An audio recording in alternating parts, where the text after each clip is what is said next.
নাকির। তো মুনকির নাকির কবরের মধ্যে প্রশ্ন, এখানে কবরের প্রশ্ন, যারা জান্নাতের টিকিট পেয়েছে তাদেরকে প্রশ্ন করা হবে না, মানে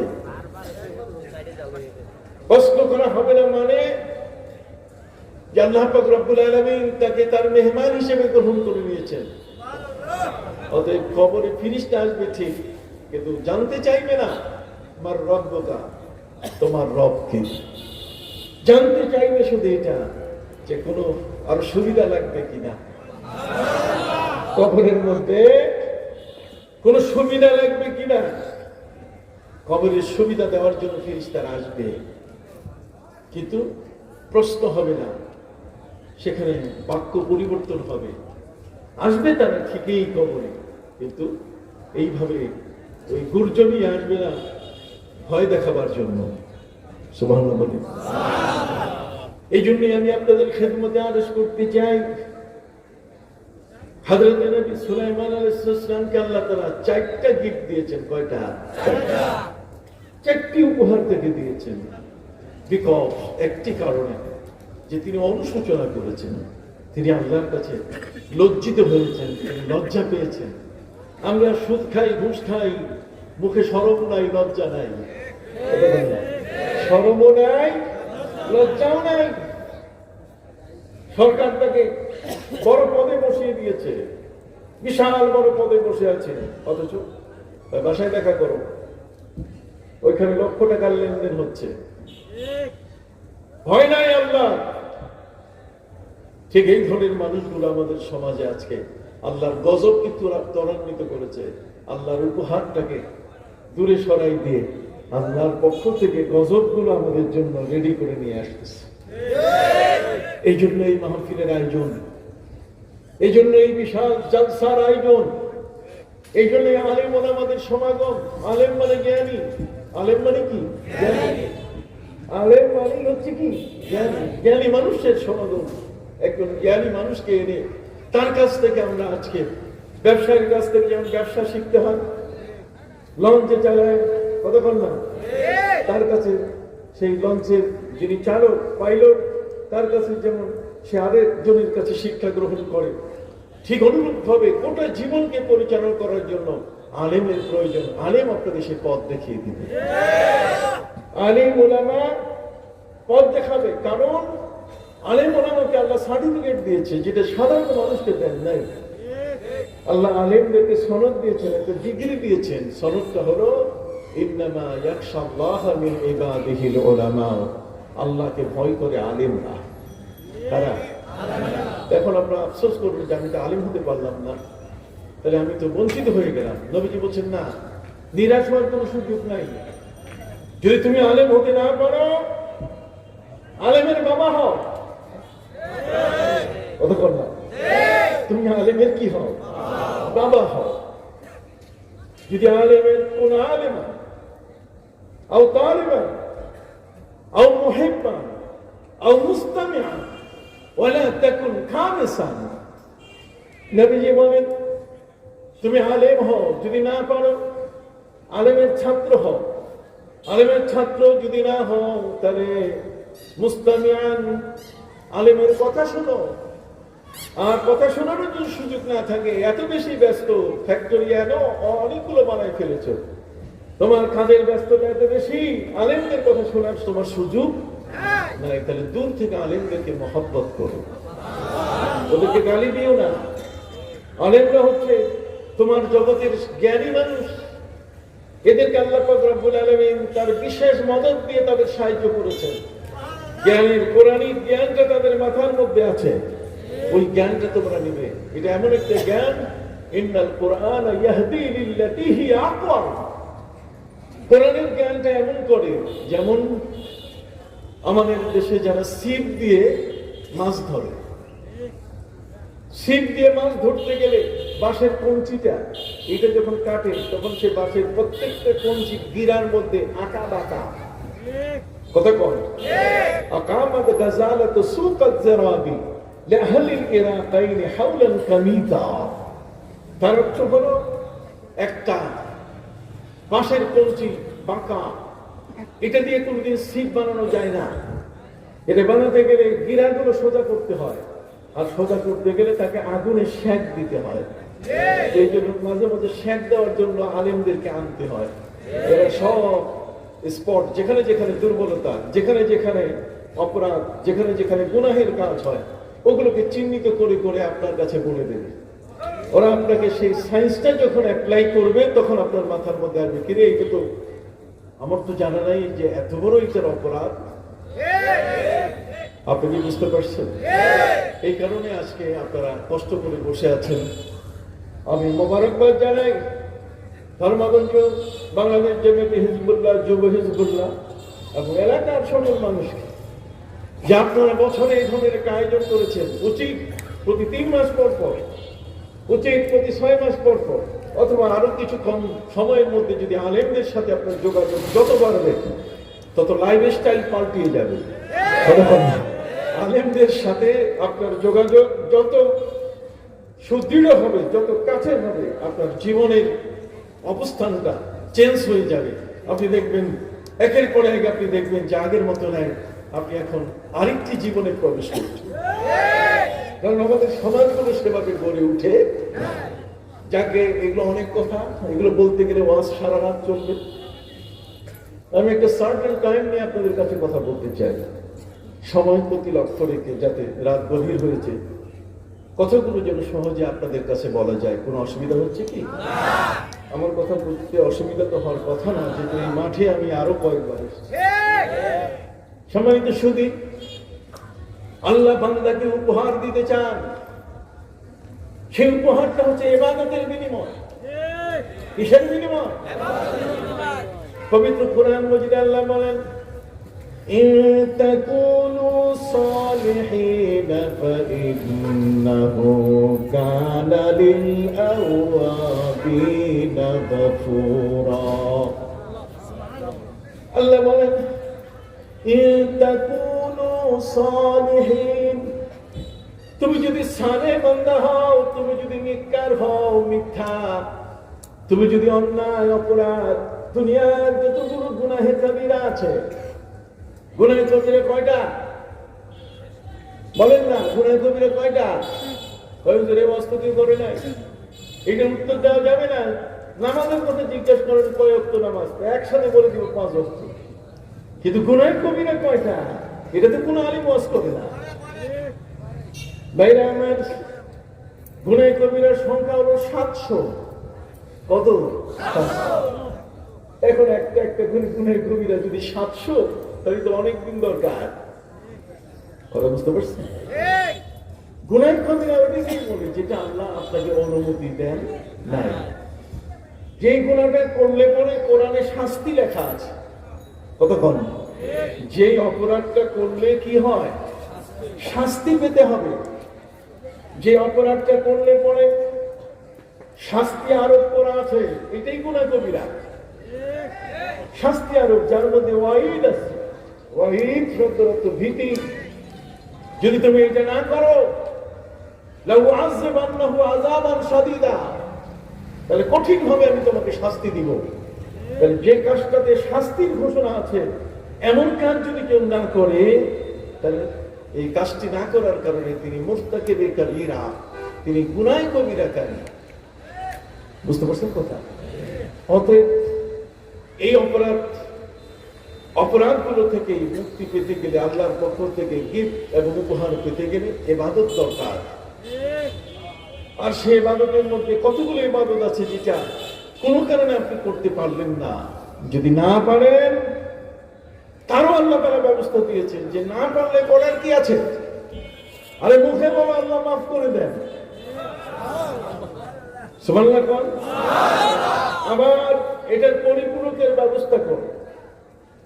নবী করিম সাল্লাল্লাহু আলাইহি ওয়াসাল্লাম লাইলাতুত তারিস, তারিসের রাতে তিনি যুদ্ধ থেকে ফিরছিলেন। কোথায়? যুদ্ধ থেকে ফিরছিলেন। যুদ্ধ থেকে ফিরতে গিয়ে ফজরের নামাজ অনেক পরে, এখনো ফজরের আজানের সময় হয় নাই। আপনি মনে করুন রাত 1টা অথবা 12:30। বানু মরুভূমির উপরে হাঁটতে হাঁটতে সাহাবায়ে কিরাম ক্লান্ত, যুদ্ধের ময়দান থেকে তারা মদিনায় ফিরছেন। রাত যখন গভীর হয়ে গেল, নবীজি সাহাবায়ে কিরামকে বললেন, সাহাবীরা, রাস্তা নিরাপদ নয়, কাফের বেঈমানরা রাতের গভীরে আমাদের উপরে হামলা করে বসতে পারে, অতএব তাঁবু খাটিয়ে আমরা এই জায়গায় রাত কাটাই। সাহাবীরা সবাই তাঁবু খাটালেন। মদিনা এখনো অনেক দূরে, নবীজির নির্দেশে তাঁবু খাটানো হলো। আমরা তো তাঁবু খাটাবার পরে আমরা অফিস থেকে ঘরে আসলে পরে সাথে সাথে খাইয়ে দেয়া বিসমিল্লাহ করে শুয়ে পড়ি, কিন্তু আরেকটা কাজ আমরা করি না।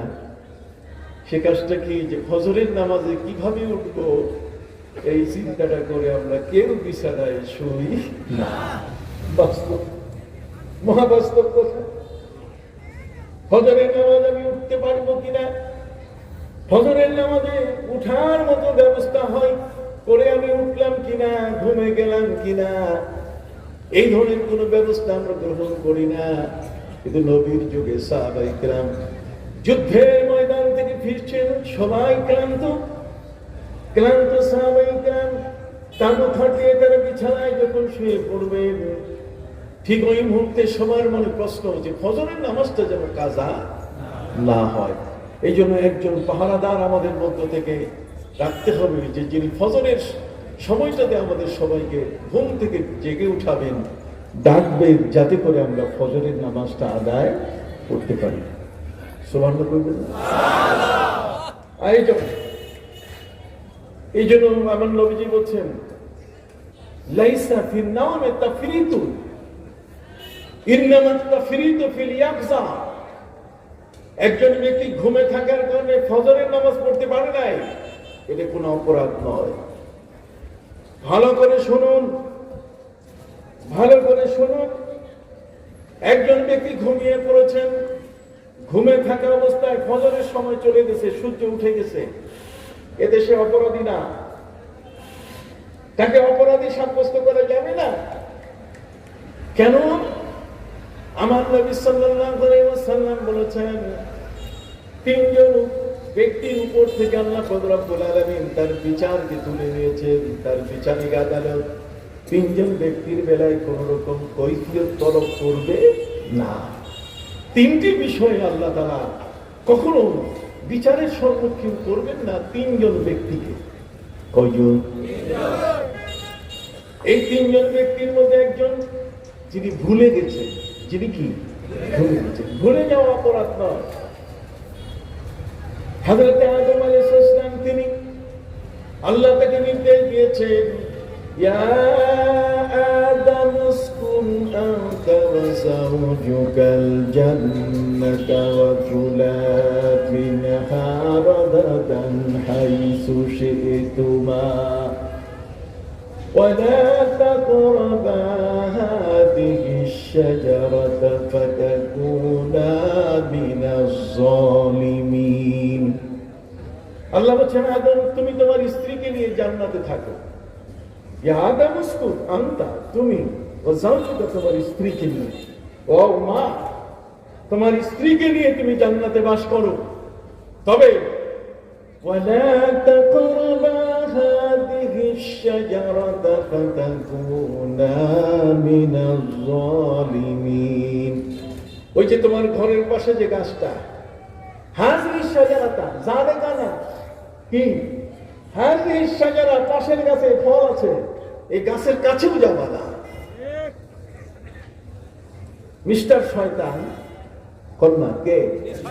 মিস্টার শয়তান জান্নাত থেকে বহিষ্কার হওয়ার পরে চিন্তা করলো যে ওরা সুখে থাকবে, আমি আদমকে সেজদা না করার কারণে আমাকে বের করে দেওয়া হলো, কেমনে আদম থাকে দেখবো আমি। কথা বলি, কেমনে আদম থাকে দেখবো আমি। এই শয়তান পৃথিবীতে সাপের সাথে বন্ধুত্ব করলো। কার সাথে? আগে সাপ আল্লাহর জান্নাতে যাতায়াত করত। সাপগুলো সহসা যেত কোথায়?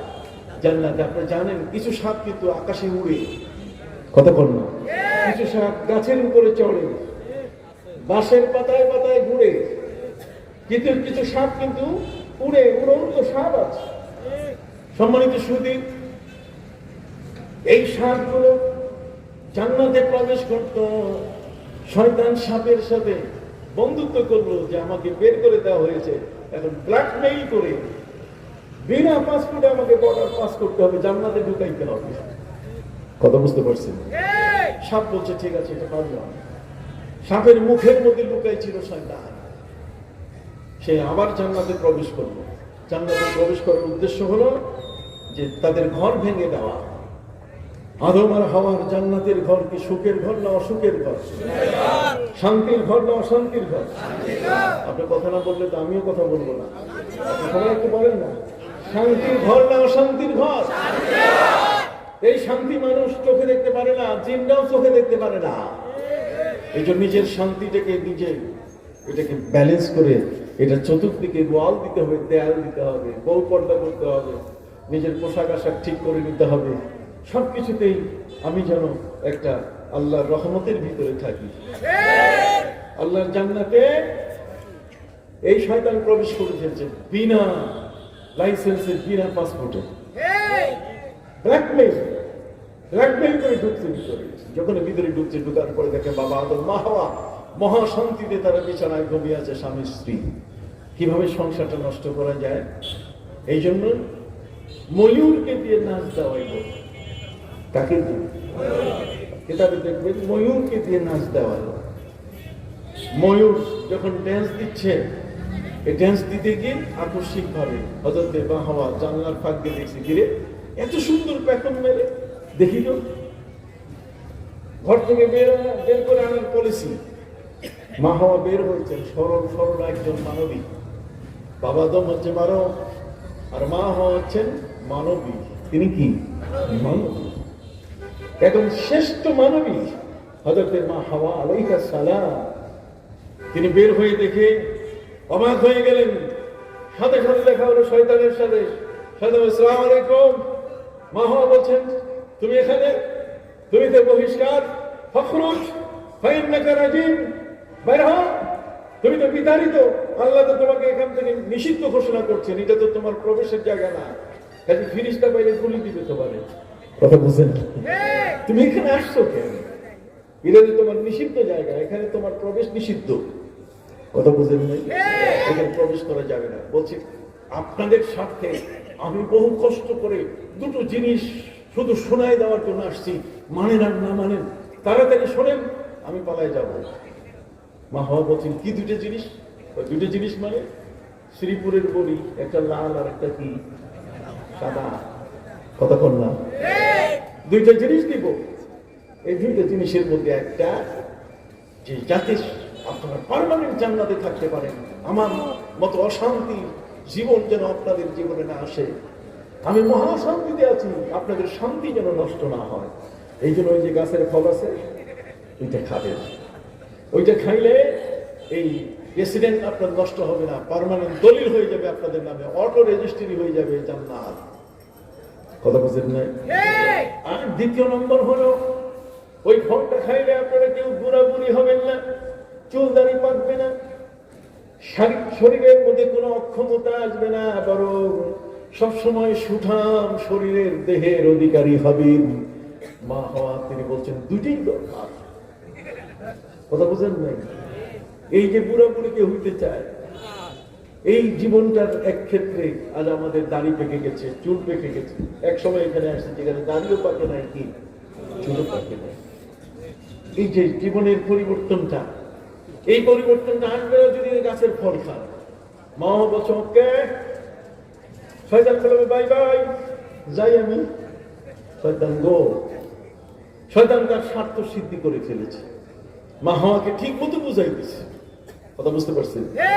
মা হাওয়া আলাইহিস সালাম তিনি ওই গাছের ফল এনে বাবা আদমকে দিলেন। বাবা আদম সরল মানুষ, তিনি কোনোদিন চিন্তা করেন নাই, জিজ্ঞাসাও করেন নাই এটা কোন গাছের ফল। ঘরের বউ, সরল মানুষ, সরল বউ, কি বলেন ঠিক না?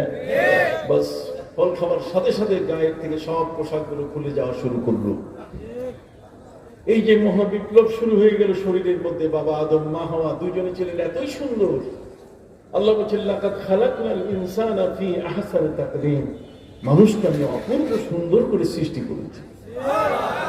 বাবা আদমের সামনে মা হওয়া দাঁড়াইলে আর কোনো গ্লাস লাগে না, কোনো আয়না লাগে না। বাবা আদমের দেহের সামনে মা হওয়া দাঁড়ালে বাবা আদমের দেহের মধ্যে মা হওয়া তার জীবন, তার দেহের পুরো ছবি দেখতে পেতেন। এত সুন্দর ছিলেন বাবা আদম। আর মা হাওয়া এমন ছিলেন যে তার দেহের সৌন্দর্য ছিল এতই বেশি যে তার দিকে যেখানে দাঁড়ালে পরে হযরতে বাবা আদম আলাইহিস সালাম তার ছবি তিনি আয়নার মতো দেখতে পেতেন। আস্তে আস্তে সব মলিন হয়ে যাওয়া শুরু করলো, স্পট পড়ে গেল পুরা। কথা বুঝতে পারছেন? তার অর্থ হলো বাবা আদম আলাইহিস সালাম যে ফলটা তিনি খেয়েছেন, এই ফলটা যে খাওয়া ঠিক হয় নাই, এই জিনিসটা তিনি ভুলে গেছেন। কথা বল। তিনজন ব্যক্তির উপরে আল্লাহ তার বিচার তুলে নিয়েছেন। তিনজন ব্যক্তির উপরে কোনো আদালত বসবে না। তিনজন ব্যক্তির উপরে কোন রকম আদালত বসবে না। তার মধ্যে একজন হচ্ছে যিনি ভুলে গেছেন। পৃথিবীর মধ্যে কোন ব্যক্তি যেন বাবা আদম আলাইহিস সালামকে কলঙ্কিত না করে, এই জন্য পবিত্র কোরআনে আল্লাহ তাআলা ডকুমেন্টারি বুঝেন, দলিল দিয়ে তিনি বাবা আদমকে পবিত্র করে দিয়েছেন। যদিও পৃথিবীর মানুষের মগজ এখনো ঘোরপাক খাচ্ছে। একদল মানুষ আমাদের সমাজের মধ্যে যারা ইসলামের পরিচয় দেয়, তারা বলছে যে বাবা আদম তিনি নাফরমান, বাবা আদম তিনি অপরাধী। অথচ নবীদের ক্ষেত্রে পবিত্র ধারণা হলো যে নবীরা নিষ্পাপ, মাসুম, বেগুনা। নবীদের কোনো গুনাহ নাই। তারা টেনে নিয়ে আসতেছে বাবা আদম আল্লাহর আদেশ মানেন নাই, তিনি নিষিদ্ধ গাছের ফল ভক্ষণ করেছেন, অতএব তারা বাবা আদমকে নাফরমান বলছে। নবী মুসা আলাইহিস সালামকে তারা বলছে তিনি গুনাহে কাবিরা করেছেন। কত বড় জঘন্য মানুষ পৃথিবীর মধ্যে থাকতে পারে? বাপের বদনাম যে গায় সে কি ভালো ছেলে? মায়ের বদনাম যে করে সে কি ভালো ছেলে? বাপের বদনাম, মায়ের বদনাম। কার বদনাম আমি করছি? যিনি আদম, যার নাম আল্লাহ কোট করেছেন পবিত্র কোরআন মজিদে, যাকে আল্লাহ জান্নাতে তৈরি করে জান্নাতে থাকার ব্যবস্থা করে দিয়েছেন, যার ঔরজাত সন্তান পৃথিবীর মধ্যে আজকে 750 কোটি 10,500 বছর ধরে মানুষ পৃথিবীতে আসছে, কিয়ামত পর্যন্ত চলতেই থাকবে। এই মানুষ হচ্ছে আল্লাহর সৃষ্টি বাবা আদমকে দিয়ে যাদের সূচনা হলো, সেই বাবা আদমকে কলঙ্কিত করে বলছে যে আদম তিনি কি নাফরমান। আদম নাফরমান, এই শব্দটা কি খুব ভালো শোনায়? আপনার কথা বলেন না কেন? আপনার মা, আপনার যিনি মা তিনি কি মা। আর মাকে যিনি বলেন মা তুই একটা মহিলা, তো মা বলবে বেটা এক চাপ করে 32টা দাঁত ভেঙে দেব। তার কারণ আমি তোমার মা। মহিলা, ঠিক আছে আমি মহিলা জাতি, কিন্তু তোমার কাছে আমি সম্মানের পাত্র। তুমি আমাকে মহিলা বলতে পারো না, তুমি আমাকে বলবে কি মা বলবে। কথা বুঝতে পারছি? আমার বিশাল সম্মান তোমার উপরে, তুমি আমার সন্তান, তুমি বড় ডিগ্রিওয়ালা হতে পারো, কিন্তু তোমার অবস্থান আমার পায়ের নিচে। আল জান্নাতু তাহতা আকদামিল উম্মাহাত, মায়ের পায়ের নিচে সন্তানের বেহেশত। অতএব একদল বেয়াদব তারা বাবা আদমকে কলঙ্কিত করে নাফরমান বলছে। এটা যেন পৃথিবীতে কেউ বলতে না পারে, সত্য চিন্তার মানুষগুলো যেন সঠিক অবস্থায় থাকে। এই জন্য আল্লাহ তাআলা পবিত্র কোরআন মজিদে একটা দলিল দিয়ে দিলেন বাবা আদম সম্পর্কে, যাতে বিচারিক আদালতে কেউ তাকে আসামি বানাতে না পারে। আমার কথাগুলো কি বুঝতেছেন? বিচারিক আদালতে যেন কেউ তাকে আসামি বানাতে। এই জন্য আল্লাহ রব্বুল আলামিন পবিত্র কোরআন মজিদে কোট করে দিলেন ফানাসিয়া আদম ওয়া লাম নাজিদ লাহু আযমা। আল্লাহ বলেন আদম ভুলে গেছে, আমি যে অর্ডারটা করছি এই অর্ডারটা তার মনে ছিল না। ওয়া লাম নাজিদ লাহু আযমা, এই ফল খাওয়ার ব্যাপারে তার নিজের কোনো পরিকল্পনা ছিল না। তার অর্থ হলো যে আল্লাহ তাআলা তাকে চার্জশিট থেকে নাম খারিজ করে দিলেন, যে আদমকে দোষারোপ করা যাবে না। আদম তিনি নাফরমান নন, বরং তিনি কি ভুলে গিয়েছেন। যে ভুলে যায়, যার ভুলে কোনো কাজ হয়েছে, বিচারিক আদালতে তার কোনো বিচার হবে না। কেমন? আরেকটা উদাহরণ দেয়, আর পিছনে যাব, আরেকটা উদাহরণ দেয় ভাইরা আমার নবীজি সাল্লাল্লাহু আলাইহি ওয়াসাল্লাম তিনি ইশার নামাজ পড়াচ্ছিলেন। নবীজি যতদিন বেঁচে ছিলেন তার ইন্তেকালের আগে মাত্র 17 ওয়াক্তের নামাজ হযরত আবু বকর সিদ্দিক রাদিয়াল্লাহু তাআলা ইমামতিতে অনুষ্ঠিত হয়েছে। নবীজির ইন্তেকালের আগে 17 ওয়াক্তের নামাজের ইমাম ছিলেন কে? আবু বকর সিদ্দিক রাদিয়াল্লাহু তাআলা। কিন্তু তার আগে যত নামাজ নবীজির হিনে হায়াতে তার জীবদ্দশায় ইমাম ছিলেন কে? নবীজি নিজেই। নবীর সামনে কে ইমামতি করবে? কত কম? এটা কি ছেলে মেয়ে খেলা নাকি? নবী হলেন কত বড় মহাভান্ডার, নবী হলেন আল্লাহর নবী। অতএব সেই মহান নবী সাল্লাল্লাহু আলাইহি ওয়াসাল্লাম তিনি থাকতে কে ইমাম হবে? কাজে তিনি ইমামুল মুরসালিন, ইমামুল আম্বিয়া। সেই নবীকে আল্লাহ তাআলা কখনো কোন অবস্থাতেই তার ইমামতিকে তিনি কোন অবস্থায় পিছিয়ে রাখেন নাই। মেরাজের রাতেও তিনি নবীদের কি বানাইছেন? ইমাম বানাইছেন। কতক্ষণ? ইমাম বানাইছেন। অতএব সম্মানিত সুধী, এশার নামাজ কয় রাকাত বলুন তো? ফরজ নামাজ কয় রাকাত? জোরে বলেন, ফরজ কয় রাকাত?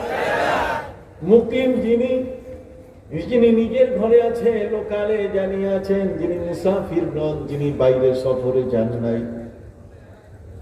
যিনি স্থানে নিজের ব্যবসায় নিজের ঘরে যিনি আছেন, যিনি সফরে নাই, এই মানুষটা 4 রাকাত এশার ফরজ নামাজ তিনি আদায় করবেন। নবী করিম সাল্লাল্লাহু আলাইহি ওয়াসাল্লাম তিনি মুকিম, তার মানে তিনি এখন ঘরে আছেন। তিনি সাহাবায়ে কেরামের এশার নামাজের ইমামতি করছেন। কিন্তু ইমামতি করতে গিয়ে 4 রাকাত ফরজ তিনি ইমামতি করবেন, সেখানে প্রথম 2 রাকাতের পরে যে তাশাহুদের বৈঠক, এই তাশাহুদের বৈঠকের পরে নবী ডান বামে সালাম ফিরাই দিয়েছেন। নামাজ পড়ার কথা ছিল 4 রাকাত, কিন্তু নবী সালাম ফিরালেন কয় রাকাতে? সবাই বলতেছেন না, 2 রাকাত। 2 রাকাতে যে কোনো অসুবিধা হচ্ছে না তো বাবা? দুটো কথা বলে যাই, মনে থাকবে, আপনাদের কাজে লাগবে। সম্মানিত সুধী, 4 রাকাত ফরজের মধ্যে 2 রাকাত পরে নবী বসে গেছেন। এখন নবী বসলেন কিভাবে? ফরজ তো 4 রাকাত, 4 রাকাত ফরজ তিনি 2 রাকাত পরে শেষ করলেন। এই বিষয়টা কেমন? নবীর সামনে বিষয়টা নিয়ে প্রশ্ন করবে এই সংস্কারও নাই।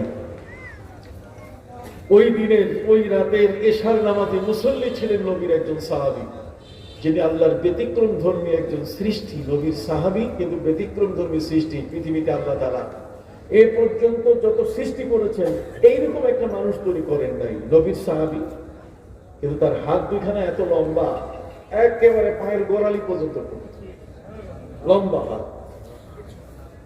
এই লম্বা হাতের সাহাবী, নবীর যুগে যাকে বলা হতো জুলিয়াদাইন, হাতওয়ালা সাহাবী। উনি ছিলেন কি? হাতওয়ালা সাহাবী, অনেক লম্বা হাত। এই লম্বা হাতওয়ালা সাহাবী নবীর সেই এশার নামাজের মুক্তাদি ছিলেন। উনি নবী করিম সাল্লাল্লাহু আলাইহি ওয়াসাল্লামের কাছে দাঁড়িয়ে প্রশ্ন করলেন, ইয়া রাসূলুল্লাহ, ইয়া হাবিবাল্লাহ, আকাসারতাস সালাতা আম নাসিতাহা? নবীজি, আজকে আপনি নামাজ কসর করাইলেন না আপনি ভুলে গেছেন কোনটা? আপনি কি কসর করালেন? কসর হলে কয় রাকাত? 2 রাকাত। না, ভুলে গিয়ে আপনি এই 2 রাকাতে সালাম ফিরালেন, বাকি 2 রাকাত মনে নাই। নবী করিম সাল্লাল্লাহু আলাইহি ওয়াসাল্লাম বলেন, বাল নাসিতু, আমি ভুলে গেছি। আমি কি ভুলে গেছি? তাহলে ভুলে যাওয়ার নবী ভুলে গেছেন। এখন আপনি যদি বলেন নবীকে আল্লাহ শাস্তি দিবে, তাহলে এটা বিরাট বড় কঠিন ব্যাপার না? এই জন্য আগে এগুলো ক্লিয়ার করে দেওয়া হয়েছে। এগুলো মাথায় রেখে ইসলাম শিখবেন, এগুলো মাথায় রেখে মন্তব্য করবেন, তাহলে মন্তব্যটা সঠিক হবে। ইকিরে পাতার কতগুলো বক্তা চেয়ারে বসে, কোরআন হাদিসের খবর তত বেশি নাই, শুধুমাত্র মুফাসসিরে কোরআন। আমরা মুফাসসিরে কোরআন হলাম কত কষ্ট করে পরীক্ষা দিয়া, সারা বাংলাদেশে ফার্স্ট ক্লাস ফার্স্ট হলাম, গোটা কোরআন, হোলি কোরআন, বিগিনিং টু এন্ড লেখাপড়া করে। ওরা তাফসীরের কাছেও যায় নাই। কোরআনের তাফসীর এটা বড় কঠিন জিনিস, মহাসাগর। এই সাগরের পানি সে এখনো দেখে নাই, তার আগে মুফাসসিরে কোরআন হয়ে গেছে পুরা। তো সে আপনাকে কি দেখাবে? দল নবুদের লোক, নিজে পথভ্রষ্ট, আরেকজনকে ব্যাখ্যা করতে গিয়ে সে সঠিক ব্যাখ্যা করবে না। সে বলে ফেলবে নবী আনলেকার, নবী অক্ষর চিনেন না, নবী লেখাপড়া জানে না, নবীর স্ত্রী একজন মহিলা, 3 বার তালাক খাইছে। তার ভাষা এগুলো বের হওয়া ছাড়া অন্য কিছু আসবে না। এগুলো আসবে এই কারণে যেহেতু তার ডেপনেস নাই, তার যে গভীরতা, জ্ঞানের যে গভীরতা। একটা জ্ঞান খালি এমনি পড়লেই, যদি পড়ে পড়ে ডাক্তার হওয়া যেত তাহলে বহু রোগী মারা যাইত বাংলাদেশে, খালি পড়ে পড়ে। কিন্তু প্র্যাকটিক্যালি তাকে যেতে হয়, তাকে শিক্ষকের কাছে যেতে হয়। বই পড়ে পড়ে, একা একা পড়ে পড়ে কোনোদিন ডাক্তার পাওয়া যায় না, তাকে ইন্টার্নি করতে হয়, তাকে হাসপাতালগুলোতে বাস্তবতায় যেতে হয়। সম্মানিত সুধী ভাইরা আমার প্রিয় নবী সাল্লাল্লাহু আলাইহি ওয়াসাল্লাম তিনি বললেন, বান্নাসিতু, আমি কি ভুলে গেছি। নবীজি ক্লিয়ার করে দিয়েছেন, 3 জনের উপর থেকে আল্লাহর বিচারের আদালতের সবকিছু তুলে নিয়েছেন, এদের বিচার নাই। তার মধ্যে একজন হলো আনিন নাসি। নাসি মানে যে ভুলে কিছু করছে, তার বিচার হবে না, তাকে আদালতে নেওয়া যাবে না। আনিন নাসি। আরেকটা হচ্ছে আনিন নাইম। নাইম শব্দের অর্থ ঘুমন্ত। যে মানুষ ঘুমিয়ে পড়েছে, ঘুমন্ত মানুষ যদি ঘুমের ঘরে কোনো অপরাধ করে বসে, তাহলে সেই অপরাধে তাকে শাস্তি দেওয়া যাবে না। সে স্বপ্ন দেখতেছে বিশাল বাহাদুর হইয়া, তার পাশে তার আপনজন শুয়ে আছে, ওর মধ্যেই সে এমন ভাবে হাত দিয়ে ঘুষি মারছে, কথা বুঝলেন না, এমন এক জায়গায় হাত করছে, বাস শেষ। এখন এই যে তার ঘুমন্ত অবস্থায় যে কাজটা সে করলো, এই কারণে তাকে বিচারিক আদালতে ফাঁসি দেওয়া যাবে না।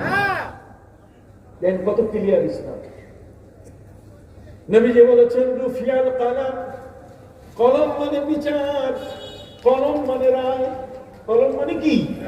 আবার বলেন, কলম মানে কি? কলম গোয়াত কে মনশা হে জাহানাম। কলম বলে দেয়, এই পৃথিবীর মধ্যে যদি বাদশা থাকে, তাহলে আমি বাদশা।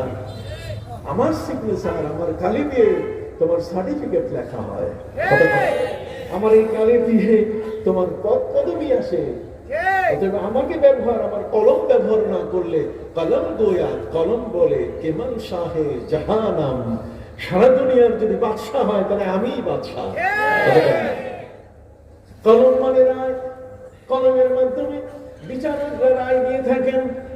আমার নবী সাল্লাল্লাহু আলাইহি ওয়াসাল্লাম বলেন, রুফিয়াল কালামু আন সালাসিন, 3 জন ব্যক্তির উপরে আল্লাহ তাআলা তার রায়, তার বিচারকে তুলে রেখে দিয়েছেন। 3 জনের কোন বিচার তিনি করবেন না। তার মধ্যে হলো আনিন নাসি, যে লোকটা ভুলে করেছে, ভুলে যদি যায়, নবীজি বলছেন, মান নাসিয়া সালাতা, যে লোকটা নামাজ পড়তে ভুলে গেছে, ফালিসাল্লিহা ইযা যাকারাহা, নামাজটা যখনই মনে পড়বে তখনই সে আদায় করে নেবে। যদি সে ভুলে গেছে, সে কি? নবীজি বলছেন, মান নাসিয়া সালাতা, যে ব্যক্তি নামাজ কি আপনি বুঝতেছেন কিনা? বুঝেন তো? হাত উঠান দেখি, সবাই বুঝেন? আল্লাহু আকবার, মারহাবা। আল্লাহ আপনাদের জেহেন শক্তি বাড়াই দেখ, মাথার জ্ঞান শক্তি বাড়িয়ে দেখ, ধারণ ক্ষমতার শক্তি আল্লাহ যেন দান করেন ছোটবেলা।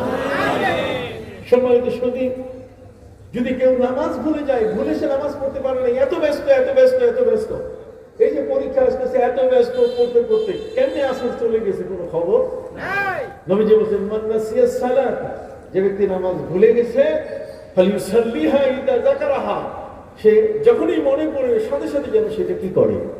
আদায় করে। তবে মনে রাখতে হবে যাতে নিষিদ্ধ ওয়াক্ত না হয়। মনে রাখতে হবে যে মনে পড়লেই শুরু করে দিবেন না, কেবলা টেবলা ঠিক করবেন না, আল্লাহু আকবার, যেদিকে দক্ষিণ উত্তর পূর্ব, না না না, উযু করতে হবে, পবিত্র হইতে হবে, অ্যাটেনশন পুরা নিতে হয়ে তাকে আরকান আহকাম পবিত্রতার সাথে কেবলামুখী হয়ে তাকবীরে তাহরিমা দিয়ে তার সে নামাজটা কি করতে হবে?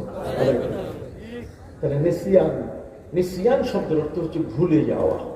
পবিত্র কোরআনে আল্লাহ তাআলা ভুলে যাওয়ার বেশ ঘটনা বলে দিয়েছেন।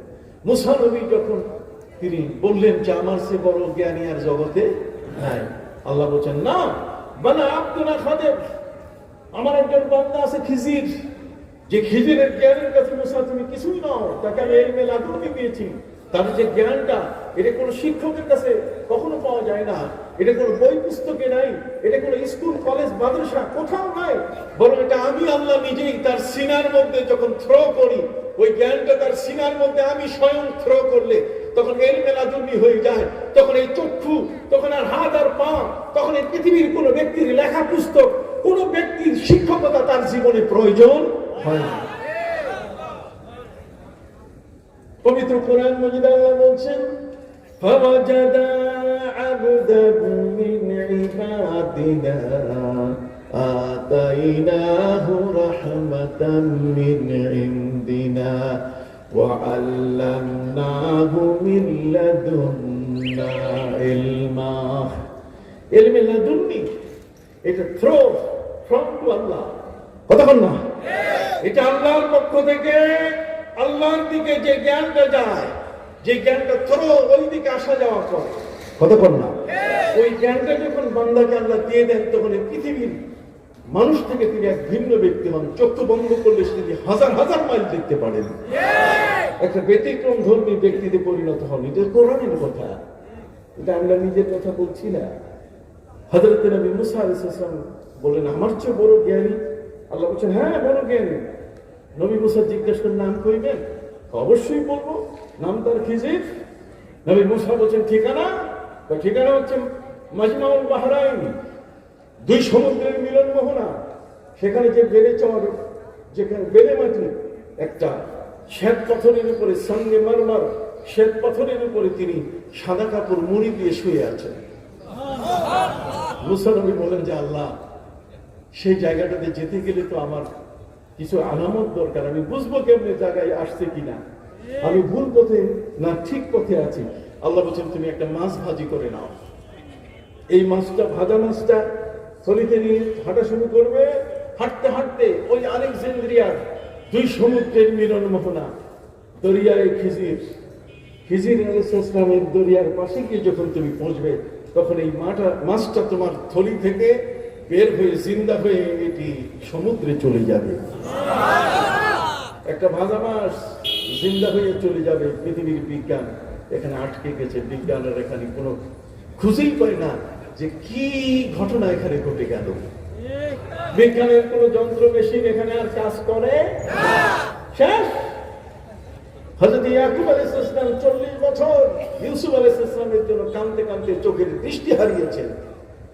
হযরত ইউসুফ আলাইহিস সালাম যখন মিশরের খাদ্যমন্ত্রী, কথা বল, ভাইরা যখন তার কাছে গেছে সংকটের সময়, দুর্ভিক্ষের সময়, তিনি কৌশলে সব খবর নিয়ে নিলেন, বাবার অবস্থা জেনে নিলেন যে বাবা 40 বছর ধরে তিনি অন্ধ হয়ে আছে। তখন তিনি স্পেশাল একজন বার্তাবাহক, একজন মেসেঞ্জার, স্পেশাল একজন ব্যক্তিকে তিনি পাঠাই দিলেন। তিনি বললেন, যাও, ইযহাব বিকামিসি হাদা, আমার এই গায়ের জুব্বাটা তুমি নিয়ে যাও, ফাআলকিহু আলা ওয়াজহি, ফাআলকি আলা ওয়াজহি, তুমি এই জামাটা নিয়ে আমার অন্ধ বাবার চেহারার সামনে ধরবে। ইয়ারতাদ্দাহু বাসীরা, ইয়ারতাদ্দা বাসীরা, দেখবে আমার বাবার চোখের দৃষ্টি খুলে যাবে। 40 বছরের অন্ধ চক্ষু নবী ইউসুফ আলাইহিস সালামের গায়ের জামা বাবার চেহারার সামনে ধরার সাথে সাথে দৃষ্টি শক্তি ফিরে এসেছে। পৃথিবীর বিজ্ঞান এখানে আটকে পড়েছে। পৃথিবীর চক্ষু বিজ্ঞান, মেডিকেল সায়েন্স এখানে পরাস্ত হয়ে গেছে। এই জন্য আমি সূচনায় বলেছি, পৃথিবীর বিজ্ঞান মহাগ্রন্থ আল কোরআনের কাছে এখনো শিশু অবস্থায় আছে। কি অবস্থায় আছে? শিশু অবস্থায়। নবী মুসা আলাইহিস সালাম মাছ ভাজি করলেন, সাগরের শামুনকে নিয়ে চললেন যে তুমি মাছটা যখন বাইর হয়ে দৌড় দিবে সমুদ্রে, যে হুজুর ঘটনা ঘটে গেছে, তখন আমি মনে করবো যে জায়গা মতো পৌঁছে গেছি, এসে গেছি, ডেস্টিনেশন, আমার গন্তব্যে আমি এসে গেছি। সম্মানিত সুধী, হযরতে নবী মুসা আলাইহিস সালাম হাঁটতেই আছেন, হাঁটতেই ভর দুপুর, প্রচন্ড রৌদ্র, পেটে ক্ষুধা। তিনি বললেন, আর সহ্য করা যায় না, সাথে তেমন খাবার নাই। তিনি বললেন, যে মাছটা নিয়ে আসছে এই খাইয়া ফেলি, তারপর আল্লাহর কাছে বলবো, মাবুদ ক্ষুধার কারণে খেয়ে ফেলেছি, তুমি আরেকটা আলামত দাও। আল্লাহর কাছে তো আলামতের অভাব, শুধু বিভিন্ন সিম্পটম দিতে পারে না, অতএব তিনি পরিবর্তন করেও দিতে পারেন। উনি তার সাগরেদকে ডাক দেওয়া শুরু করলেন, সাগরেদ আতে গাদানা লাকাদ লাকিনা মিন সাফারিনা হাদা নাসাবা। রে সাগরেদ শোনো, তোমার থলিতে যে ভাজা মাছ আছে বাবা, তাড়াতাড়ি আমার কাছে দাও, বড় ক্ষুধা পেয়েছে। লাকাদ লাকিনা মিন সাফারিনা হাদা নাসাবা, আমি ক্ষুধায় কষ্ট পাচ্ছি, অতএব তুমি ভাজা মাছটা দাও। সাগরেদ বলছে, হুজুর মাফ করেন, মাছ তো থলি থেকে জিন্দা হয়ে সমুদ্রে চলে গেছে। মুসা আলাইহিস সালাম রেগে গেলেন, উনি হিটেড পারসন ছিলেন, জ্বালানি মেজাজের নবী ছিলেন। উনি রেগে গেলে মাথার টুপি পুড়িয়ে দিত। কথা বল না। হযরত নবী মুসা আলাইহিস সালাম তিনি তার সাগরেদকে জিজ্ঞেস করলেন, সাগরেদ মাছটা কখন থলি থেকে বের হয়ে সমুদ্রে গেছে? কই হুজুর এখান থেকে আরো পিছনে। কই তুমি আমাকে ডাক দিয়ে বলো নাই কেন? কই হুজুর আমি ভুলে গেছি। কি ভুলে গেছে? এখন ভুলের ওয়াজ করতেছি আমি, এখন ভুলে গেছি। কথা বুঝতে পারছেন? সম্মানিত সুধী, হযরতে মুসা আলাইহিস সালাম জিজ্ঞেস করলেন, কে তোমাকে ভুলালো? এত বড় একজন সতর্ক মানুষ, এত বড় একজন সজাগ মানুষ তোমাকে ভুলাই দিল কে? তখন তার সাগরেদ হযরত শামুল আলাইহিস সালাম তিনি বলছেন, ওয়ামা আনসানিহু ইল্লা শাইতান, শয়তান আমাকে ভুলাই দিছে। কে ভুলাই দিছে? এই জন্য আল্লাহর বিধান, এই ভুলের উপরে তিনি কোনো বিচার করবেন না। ভুল অসতর্কতামূলক কারণে ভুল হতে পারে, আপনি কি বুঝতে পারছেন? যদি কেউ আপনাকে বলে যে আমি এটা ভুলে গেছি, খবরদার তার গায়ে হাত দিয়েন না, তাকে মারধর করবেন না, কতক্ষণ না, তাকে ধরে তার হাতে হ্যান্ডকাপ লাগাইয়া কখনো থানায় দেবেন না, কখনো তাকে আদালতে নেবেন না।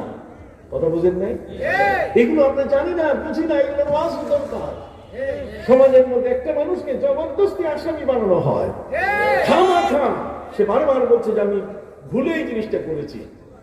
তবে ভুলটা যেন অজুহাত না হয়, ভুলটা যেন কি না হয়, অজুহাত মানে ভুলের কথা বললে মাপ পেয়ে যাব, এটাও যেন না হয়। এগুলো প্রুফ করতে হবে। আপনি কি বুঝতে পারছেন? যাই হোক, 3 জনের উপর থেকে আল্লাহ তাআলা বিচারিক আদালত তুলে নিয়েছেন। তার মধ্যে একদল হলো নাসি, যিনি ভুলে যান, আরেকজন হলো নাইম, যিনি ঘুমন্ত। এই জন্য আমার নবী বলেছেন, লাইসা ফিন নাওমি তাফরিতুন ইন্নামাত তাফরিতু ফিল ইয়াকজা।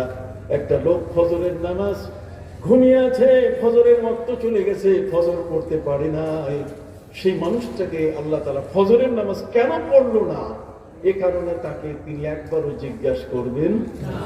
জিজ্ঞাসা করবেন খালি একবার একটা কথা, আর সেটা হলো যে তুমি ফজরের নামাজটা যাতে কাজা না হয়, তুমি এর আগে কি ব্যবস্থা নিছো? ইন্নামাত তাফরিতু ফিল ইয়াকজা, তোমার সজাগ থাকা অবস্থায় ফজরের নামাজটা যেন কাজা না হয়, এই জন্য তুমি কি ব্যবস্থা, ঘড়িতে অ্যালার্ম দিছো কিনা, গার্ডকে তুমি বলে রাখছো কিনা, চৌকিদারকে তুমি বলে রাখছো কিনা, মুয়াজ্জিন সাহেবকে বলে রাখছো কিনা? আমি কি বুঝাইতে পারছি? লাইসা ফি নাওমে আত-তাফরিত, ঘুমের মধ্যে ধরপাকড় নাই। তাফরিত মানে কোনো বাড়াবাড়ি নাই। ইন্নামাত তাফরিতু ফিল ইয়াকজা, ইয়াকজা মানে সজাগ অবস্থায়, ঘুমানোর আগে আমি যেন ফজরের নামাজটা কাজা না হয় সেই ব্যবস্থাটা ঠিক রাখি। আপনি কি বুঝতে পারছেন? তৃতীয় নম্বর যেটা, এটা না বললে আবার অপূর্ণ থেকে যাবে। তৃতীয় নম্বর হচ্ছে ওয়ানিস সাবির, সিবিয়ান। সিবিয়ান শব্দের তো ছোট বাচ্চা। ছোট বাচ্চা যদি কোনো অপরাধ করে তাকে আদালতে, বিচারিক আদালতে নেওয়া যাবে না। বাচ্চার অপরাধকে ক্ষমার দৃষ্টিতে দেখতে হবে। সুবহানাল্লাহ। বাচ্চা যদি কোনো অপরাধ করে তাহলে এর জন্য কোনো আদালতে নেওয়া যাবে না। 2 বছর, 3 বছর, 4-5 বছরের শিশু অপরাধ করেছে, আপনি তাকে নিয়ে যাবেন না? না, না। এই জন্য 3 জন ব্যক্তির থেকে আল্লাহ তাআলা তার রায়কে তুলে নিয়েছেন, বিচারিক ব্যবস্থাপনাকে তুলে নিয়েছেন। প্রিয় নবী সাল্লাল্লাহু আলাইহি ওয়াসাল্লাম তিনি যুদ্ধের ময়দান থেকে সাহাবায়ে কেরামকে নিয়ে ফিরছিলেন মদিনায়। মরুভূমিতে তাঁবু খাটানো হয়েছে, মনে আছে কিনা? কি খাটানো হয়েছে? এই তাঁবু খাটানো অবস্থায় সবাই ঘুমিয়ে পড়বেন। এখন প্রশ্ন হলো যে আমরা সবাই ক্লান্ত, যুদ্ধের ময়দান থেকে এসেছি, অতএব ফজরের নামাজটা যেন কাজা।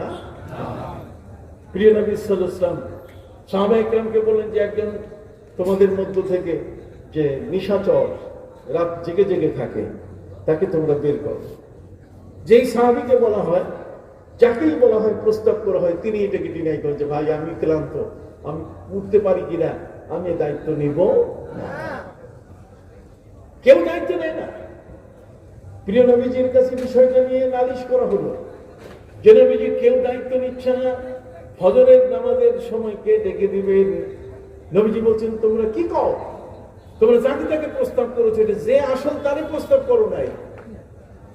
সাহাবায়ে কেরাম বলছেন হুজুর বুঝি নাই। নবীজি বলছেন যাও বেলালকে ডাক দিয়ে আনো। সুবহানাল্লাহ। কাকে ডেকে আনো? বেলালকে ডেকে নিয়ে আসো। বেলাল সে রাত্র জেগে থাকে, অতএব তার কোনো শারীরিক প্রবলেম হবে না। হযরত বেলাল রাদিয়াল্লাহু তাআলা নবীজি দেখে বলছে বেলাল আজকে পাহারাদারি তোমার, ফজরের নামাজটা যেন ছুটে না যায়। বেলাল বলছে হুজুর আমি রাজি। আমি কি রাজি? হযরত বেলাল এখন কি করবে? মোবাইল টিপবে, ফেসবুক চালাবে, ইউটিউব চালাবে, না ক্যারাম বোর্ড খেলবে? কথা বল না। ইমানদার ব্যক্তির কাজ কি? এগুলোই শিখবেন, এগুলোই শুনবেন। হযরত বেলাল রাদিয়াল্লাহু তাআলা তিনি রিপোর্ট করলেন সেদিন রাতের বেলায় আমিও যুদ্ধ ক্লান্ত একজন মানুষ ছিলাম, যুদ্ধের ময়দানে আমিও কষ্ট করেছি, বিশাল লম্বা পথ পায়ে হেঁটে এসেছি, অতএব ক্লান্তি আমার চোখে মুখে থাকার পরও আমাকে যখন ফজরে সবাইকে ডেকে উঠাবার দায়িত্ব দেয়া হলো, হযরত বেলাল রাদিয়াল্লাহু তাআলা বললেন আমি আর অন্য কিছু করলাম না, ও সাল্লাইতু মা সাল্লাইতু, আমি তখন নামাজ পড়া শুরু করলাম, শুধু নফল নামাজ পড়া শুরু করলাম। কি করব? সময়টাকে তো আর ক্যারাম বোর্ড খেলে আমরা নষ্ট করি, মোবাইল টিপি করে নষ্ট করি, কি বলি ঠিক না? সারা দুনিয়ার জাহান্নামটা মোবাইলের মধ্যে ঢুকাই দেওয়া আছে। কথা বুঝেন না? একটা লোক যদি জাহান্নামে যাইতে চায় তাহলে এই মোবাইলের মধ্যে তার কি আছে? সব আছে। বলবেন হুজুর আপনি তো রাখছেন কেন? এটা বন্ধ করে রাখছি, খোলা নাই। কতক্ষণ না কান আমরা একটা মোচড় দেওয়ার ক্ষমতা আছে, অনেকে এটার কান মোচড় দিতে পারে না, এটার কান ধরে এটাকে শাসন করতে পারে না। আপনি শাসন করতে যেটাকে পারেন না ওটা হাতে রাখবেন না, আর যদি শাসন করতে পারেন ওটা কি রাখবেন? হাতে রাখবেন। মনে থাকবে কথা? শাসন করবেন, তার মানে নোংরা ছবি আপনি দেখবেন না, খারাপ জিনিসগুলো আপনি দেখবেন না, ভালো করে যদি আপনার মনে পড়ে আপনি দেখার চেষ্টা করবেন, তারপরে দেখবেন আপনার সময়ের অপচয় হচ্ছে কিনা। ওয়াল আসরি ইন্নাল ইনসানা লাফি খুসর, আপনার প্রত্যেকটা বিন্দু মুহূর্তের মূল্য কিন্তু অনেক বড়। কবরে যাওয়ার পরে আর আপনার সময়ের কোনো হিসাব হবে না। কবরে যাওয়ার পরে আপনার কতটুকু অংশ আপনি নষ্ট করেছেন, ভালো করেছেন, এগুলোর কোনো হিসাব নিকাশ হবে না। হযরত বেলাল রাদিয়াল্লাহু তাআলা তিনি বললেন ওয়াসাল্লাইতু মা সাল্লাইতু, আমি কি করব? ফজরের সময় পর্যন্ত আমি শুধু নফল পড়া শুরু করলাম। নফল পড়তে পড়তে যখন ফজর কাছে চলে আসলো, যে এবার পূর্ব দিগন্তের কালিমা, পূর্ব দিগন্তের আভা, কালো আভা যেটা আছে, বুঝেন তো, কালো দাগ যেটা আছে, অন্ধকার যেটা আছে, অন্ধকারটা যখন আস্তে আস্তে কেটে কেটে এটা শুভ্র সাদা শুভে সাদেক, মানে ফজরের ওয়াক্তের সূচনা যখন হচ্ছে, তখন আমি বললাম তাহলে ঠিক আছে আর কয় মিনিট? আর 2 থেকে 3, বড়জোর 5 মিনিট। আমার কথা শুনুন, আর 2 থেকে 3 মিনিট, বড়জোর কত? বড়জোর 5 মিনিট। উনি বললেন আমি কি করলাম? আমি সেই উটের হাওদা, উটের মধ্যে উপরে যে পালকি থাকে, সইওয়ালা পালকি, আগে গাড়িয়াল ভাইয়ের গাড়িতে, গাড়োয়ানের গাড়িতে কি থাকতো? সই থাকতো। এখনো রিক্সার মধ্যে কি আছে? সই আছে। ওই আমি ওইটা কি বুঝাইছি, কথা বুঝতে পারছেন? এই যে সই, উনি বলছেন যে সইটা রাখা ছিল উটের হাওদা, উটের পিঠের উপরে, আর সেই হাওদাটাকে আমি হাওদার পিছনে এইভাবে হেলান দিয়া আমি ওই শুভে সাদেকের সকালটার দিকে চোখ দিয়ে আমি তসবিহ পড়ছি। তাসবিহ পড়তে পড়তে আমি ঘুমাই পড়ছি। আর কাউকে আমি ডাকতে পারি? কঠিন ব্যাপার না? কেউ দায়িত্ব নিতে চায় না। নবীজি যাকে থেকে ডেকে দায়িত্ব দেওয়ালেন, আর সেই লোকটি দায়িত্ব পালন করতে গিয়ে লাস্টে এসে উনি বলছেন, আমি সল্লাইতু মা সল্লাইতু। বড় চমৎকার কথা। এই হাদিসের এই কথাটা শব্দটা যখন আমি শুনি, তখন আমাকে মনে হয়, হায় কত সময় নষ্ট করছি, ইবাদত বন্দেগী দিতে পারি। হযরত বেলাল বলছেন, আমার সময় আমি অপচয় করি। এই ফাঁকা টাইমটা, এই টাইমটা ফজর আসার আগ পর্যন্ত সময়টাতে আমি কি, আমি নামাজ পড়ছি। কি পড়ছি? নামাজ হচ্ছে পৃথিবীর শ্রেষ্ঠ ইবাদত। আমি শ্রেষ্ঠ ইবাদতটা করছি, কিন্তু যখন আমি তাদেরকে বিষয়টা ঘুম থেকে তুলবো, তার আগে একটু শুধু ওই যে হেলানটা দিছি, এই হেলানটা দেওয়াই আমার কাল হয়ে গেছে। কতক্ষণ না আস্তে করে চক্ষু কি হয়ে গেছে, বন্ধ। আর মানুষের চক্ষু যখন বন্ধ হয়, নবী করিম সাল্লাল্লাহু আলাইহি ওয়াসাল্লাম বলেছেন, জানা আমার রাজুল ইস্তারাখাত মাফাসিলুহু, মানুষ যখন ঘুমায় তো তার সমস্ত অঙ্গ প্রত্যঙ্গ ঢিলা হয়ে যায়, নার্ভাস হয়ে যায়। কতক্ষণ না একটা জয়েন্ট আর একটা জয়েন্টের থেকে আলাদা হয়ে যায়, তখন ওই মানুষটার আর দিক দিশা কিছুই থাকে না, এলিয়ে দিয়ে ঘুমিয়ে পড়ে। সবাই ঘুমের মধ্যে নাক টানতেছে, নাক টানতেছে, এটাকে বলে খাররাটা। খাররাটা মানে সময় নাক টানতেছে, দেখাই দিতে হয়। এগুলো কতগুলো হাদিস আছে যেগুলো বলতে গেলে নিজের প্র্যাকটিক্যাল দেখাইতে হয়। কথা বুঝতে পারছি? খাররাটা টানছিলেন। তো খাররাটা যখন দিচ্ছিলেন, খাররাটা মানে নাক ডাকা। অনেকে আছে এমন নাক ডাকে তার পাশেই শোয়া যায় না। ক্লান্ত মানুষগুলো নাক ডাকছে। এই নাক ডাকা ডাকা অবস্থায় সবাই ঘুমের সাগরে, ঘুমের মধ্যে বিভোর। সর্বপ্রথম সূর্য উঠে গেছে নবীজির মাথা মোবারকের উপরে, চেহারার উপরে যখন সূর্যের আলো পড়ছে, নবীর চোখ খুলে গেছে। নবীর নামাজ কাজা।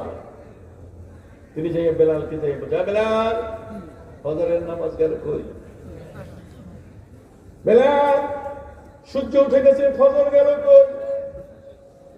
দেখেন নবীজি কত বড় মহান একজন রাসূল। তিনি তাকে জিজ্ঞাসা করছেন, কিন্তু হযরত বেলাল ওই মুহূর্তে, আমরা ঘুম থেকে উঠলে গরম হয়ে যায়, আমি ঘুমেছিলাম, একটু আস্তে আস্তে বললেই তো হইতো। কিন্তু হযরত বেলাল সেই মুহূর্তে নবীকে যে জবাবটা দিয়েছে, এই জবাবগুলো আমরা অনেক সময় নিজেরা বুদ্ধি করে আনি না। হযরত বেলাল রাদিয়াল্লাহু তাআলা তিনি জবাব দিলেন, ইয়া রাসূলুল্লাহ আখাযাতনি মা আখাযাতকা, ইয়া রাসূলুল্লাহ আখাযানি মা আখাযাতকা।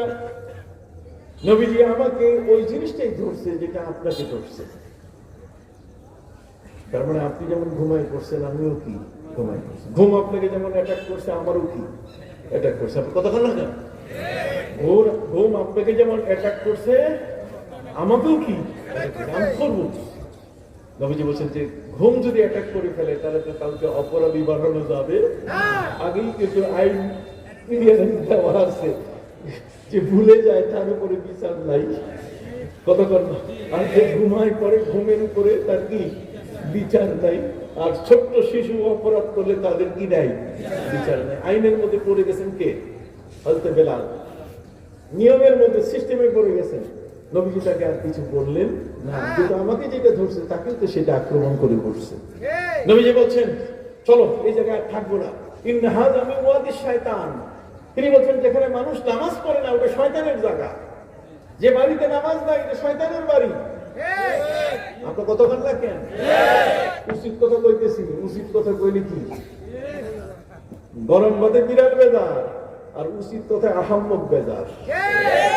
যে ঘরে নামাজ নাই সে ঘর শয়তানের ঘর। যে বাড়িতে নামাজ নাই সেটা শয়তানের বাড়ি। আমরা কি কোন শয়তানের বাড়িতে আছি? হাত ওখান থেকে সাহস থাকলে শয়তানের বাড়িতে থাকি নাকি? শয়তানের ঘরে থাকি? সুবহানাল্লাহ। সম্মানিত সুধী ভাইরা আমার, পৃথিবীর মধ্যে আল্লাহর ইবাদত এমন একটি বিষয়, এটার গুরুত্ব অপরিসীম। নবীজি বলছেন, সাহাবীরা চলো, যেখানে ফজরের নামাজ পড়তে পারি নাই, এ জায়গায় আর নামাজই পড়বো না, চলো অন্য জায়গায়। নবীজি জামাতের সাথে কাজা নামাজ আদায় করলেন। পৃথিবীর প্রথম কাজা নামাজ চালু হলো। এই প্রথম কাজা নামাজ সময় মতো সেই নামাজটা পড়া হয় নাই। তাহলে নামাজের আগে প্রস্তুতি থাকতে হবে। ইসবাগুল উযু আলাল মাকারি ওয়া কাসরাতুল খুতাই ইলাল মাসাজিদ ওয়া ইনতিজারুস সালাতি বা'দাস সালাত ফাযালিকুমুর রিবাত ফাযালিকুমুর রিবাত ফাযালিকুমুর রিবাত। নবী বলছেন প্রচন্ড শীত হলেও যারা কষ্ট করে উযু করে, শীতের দিনে কষ্ট করে কি করে? হায় হায় হায়, ফিডব্যাক একটু আপনারা বলেন। আমি একজন শিক্ষক মানুষ, যে ব্যক্তি প্রচন্ড শীতের সময় কষ্ট করে কি করে? শুনে বাংলা ইসবাগুল উযু আলাল মাকারি ওয়া কাসরাতুল খুতা ইলাল মাসাজিদ। যে ব্যক্তি মসজিদে ছোট ছোট পা করে মসজিদে যায়, প্রতিদিন নামাজ মসজিদে আদায় করে। নবীজি মসজিদে নামাজের ফজিলত নিয়ে কথা বললেন, এমন ওয়াজ করলেন। ওই ওয়াজের শ্রোতা ছিল অন্ধ একজন। কে? অন্ধ ব্যক্তি ডাক দিয়ে বলল, নবীজি মসজিদ থেকে আমার বাড়ি একটু দূরে, আমি তো অন্ধ মানুষ, প্রতিটি জমাতের নামাজ মসজিদে এসে পড়া তো আমার জন্য বড় কঠিন, কিন্তু এখন তো মসজিদে না পড়া ছাড়া কোনো উপায় নাই। আল্লাহর নবী সাল্লাল্লাহু আলাইহি ওয়াসাল্লাম বলেন, তুমি কি চাও? বলছে, আমি প্রতি ওয়াক্তের নামাজ মসজিদে পড়তে চাই, কিন্তু দুর্ভাগ্য আমার চক্ষু দুটো নাই। নবীজি বলেন, থামো, আমি তোমার নামাজের ব্যবস্থা করছি। যেহেতু তুমি মসজিদে নামাজ পড়তে চাও, তিনি সাহাবায়ে কিরামকে বলেন, সাহাবীরা যাও বাজার থেকে লম্বা রশি নিয়ে আসো। লম্বা রশি আনা হলো। নবীজি বলেন, রশির একটা মাথা অন্ধের ঘরের দুয়ারের খুঁটির সাথে বেঁধে দাও, আরেকটা রশির মাথা মসজিদের দরজার সাথে বেঁধে দাও। আর তিনি অন্ধকে বললেন, অন্ধরে মুয়াজ্জিন যখন আজান দিবে তখন তুমি ওই ঘরের দরজার খুঁটিতে লাগা, সেই রশিটা ধরে ধরে তুমি মসজিদে আসবে। আবার নামাজ শেষ হওয়ার পরে সেই রশিটা ধরে ধরে তুমি তোমার ঘরে পৌঁছবে। এই হলো ইবাদত। এই হলো ইবাদতের চিত্র। আপনারা বুঝতেছেন তো? এটা ইবাদতের কি চিত্র? সেই ইবাদতকে আমরা ওইভাবে করতে পারি।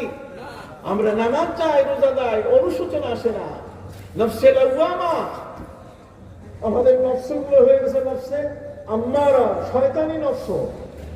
এগুলো বোনারি আর গুলশানের খাওয়া ভালোবাসে, এরা মসজিদের নামাজ ভালোবাসে না। কতক্ষণ ওই আড্ডাখানায় গিয়ে বেশিক্ষণ আড্ডা দিতে ভালোবাসে, পরে রিসোর্টে যায়, রিসোর্টে যাইয়া ওখানে বেশি আমোদ ফুর্তি করতে তাদের নফসটা তাদেরকে পাগল বানায়। এটা নফসে আম্মারা। কতক্ষণ এরা কি নফসে আম্মারা। ওই নফসটা যদি সত্যিকার অর্থে একটা মানুষের ভিতরে অনুশোচনা সৃষ্টি করে যে না তুমি অপরাধ করেছো, তাহলে সেই অপরাধী ব্যক্তিদের জন্য যখন কোনো ব্যক্তি অপরাধ করে স্বীকার করে, আল্লাহ বলছেন অপরাধ যেহেতু স্বীকার করেছে কাজে আমার দায়িত্ব হলো তাকে কি করে দেওয়া? ক্ষমা করে দেওয়া। সুবহানাল্লাহ বলেন। আমি আর সময় নেব না, কি বলবো। আমি যেদিকে যাই সেদিকে একটা সাগর। কথা বলেন না? যেদিকে যাই সেদিকে একটা কি? একটা মহাসাগর। তার মধ্যে আমি গুছিয়ে আপনাদের কাছে যেটা বলতে চাই সেটি হলো যে আমাদের অনুশোচনা ইবাদতে যখন আসে তখন আল্লাহ খুশি হয়। অনুশোচনা মানে আল্লাহ, উফ, আসলে নামাজটা কাজা হয়ে গেল, হায় এই সম্পদ আমার দরকার কি ছিল। কথা বুঝেন নাই? এই ব্যস্ততা আমার দরকার কি ছিল। লা তুলহিকুম আমওয়ালুকুম ওয়ালা আওলাদুকুম আন যিকরিল্লাহ। আল্লাহ বলেন তোমার সম্পদ, তোমার সন্তান যেন তোমাকে এত ব্যস্ত না বানায় যে তুমি আল্লাহর জিকির পর্যন্ত ভুলে গেছো। কথা বলেন, তুমি আল্লাহর নাম নেওয়া পর্যন্ত ভুলে গেছো। এত ব্যস্ততা তোমার প্রয়োজন নাই। সুবহানাল্লাহ বলেন। অতএব সেই অনুশোচনাটা কে করেছেন? হযরত নবী সুলাইমান আলাইহিস সালাম। সুলাইমান আলাইহিস সালাম আসরের নামাজের সময় তিনি রাষ্ট্রের ঘোড়াগুলো পরিদর্শন করতে গিয়ে সূর্য ডুবে গেছে, উনি আর আসর করতে পারেন। যখনই আসর করতে পারেন নাই তখন তিনি নিজের উপরে তিনি অনুশোচনা শুরু করলেন যে আমি একজন নবী, আমি হচ্ছি মডেল। কথা বলেন, আমি একজন নবী, আমি কি মডেল, অর্থাৎ আমি আদর্শ। আমাকে দেখে মানুষ আদর্শ শিখে, আর আমি নামাজ পড়লাম না। কথা বল। এই জন্য তিনি নিজের অনুশোচনায় আরেকটি বিষয় বিচারে নিয়ে আসলেন যে আমি কিয়ামতের ময়দানে আল্লাহ আমাকে ছাড়বেন না, তিনি আমাকে আসামির কাঠগড়ায়, নামাজ তরফকারী হিসাবে তিনি আসামির কাঠগড়ায় দাঁড় করাবেন। তখন আমার দ্বারা নবী গোষ্ঠী, কথা বল, নবী গোষ্ঠী অপমানিত হবে। আমার দ্বারা নবী গোষ্ঠী অপমানিত হবে, এটা হতে পারে না। এই জন্য তিনি তার কর্মচারীদের বললেন, রে কর্মকর্তা কর্মচারী, রুদ্দুহা আলাইয়া, যত ঘোড়া আমি দেখেছি সবগুলো সামনে আনো, আমার হাতে তোমরা একটা ছুরি দাও।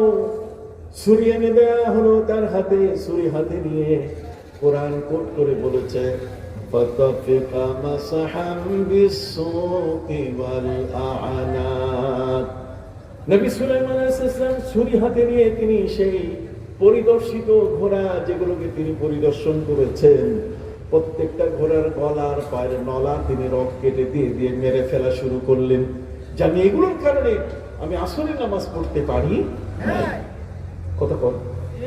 রাষ্ট্রের ঘোড়াগুলো ছিল যুদ্ধের ঘোড়া, রাষ্ট্রের ঘোড়াগুলো ছিল ডাকঘর করা, এগুলো দিয়ে এক অঞ্চল থেকে আরেক অঞ্চলে খবর আনা নেওয়া করা হয়। অথচ সেই রাষ্ট্রের ঘোড়াগুলোকে তিনি মেরে ফেললেন। সমালোচনার ঝড় সৃষ্টি হলো। সব মানুষের মুখে নবী সুলাইমান আলাইহিস সালামের এই কাজটা নিয়ে সমালোচনা, যে তিনি এটা কি করলেন, তিনি রাষ্ট্রের ক্ষতি করলেন। রাষ্ট্রপ্রধান হিসাবে তিনি রাষ্ট্রের ঘোড়াগুলোকে মেরে ফেললেন। আমার আল্লাহর সাথে সাথে মেসেজ দিলেন, সুলাইমান, তোমার গোটা জাতি যদি তোমার সমালোচনা করে কোনো আসে যায় না, আমি আল্লাহ খুশি হয়ে গেছি।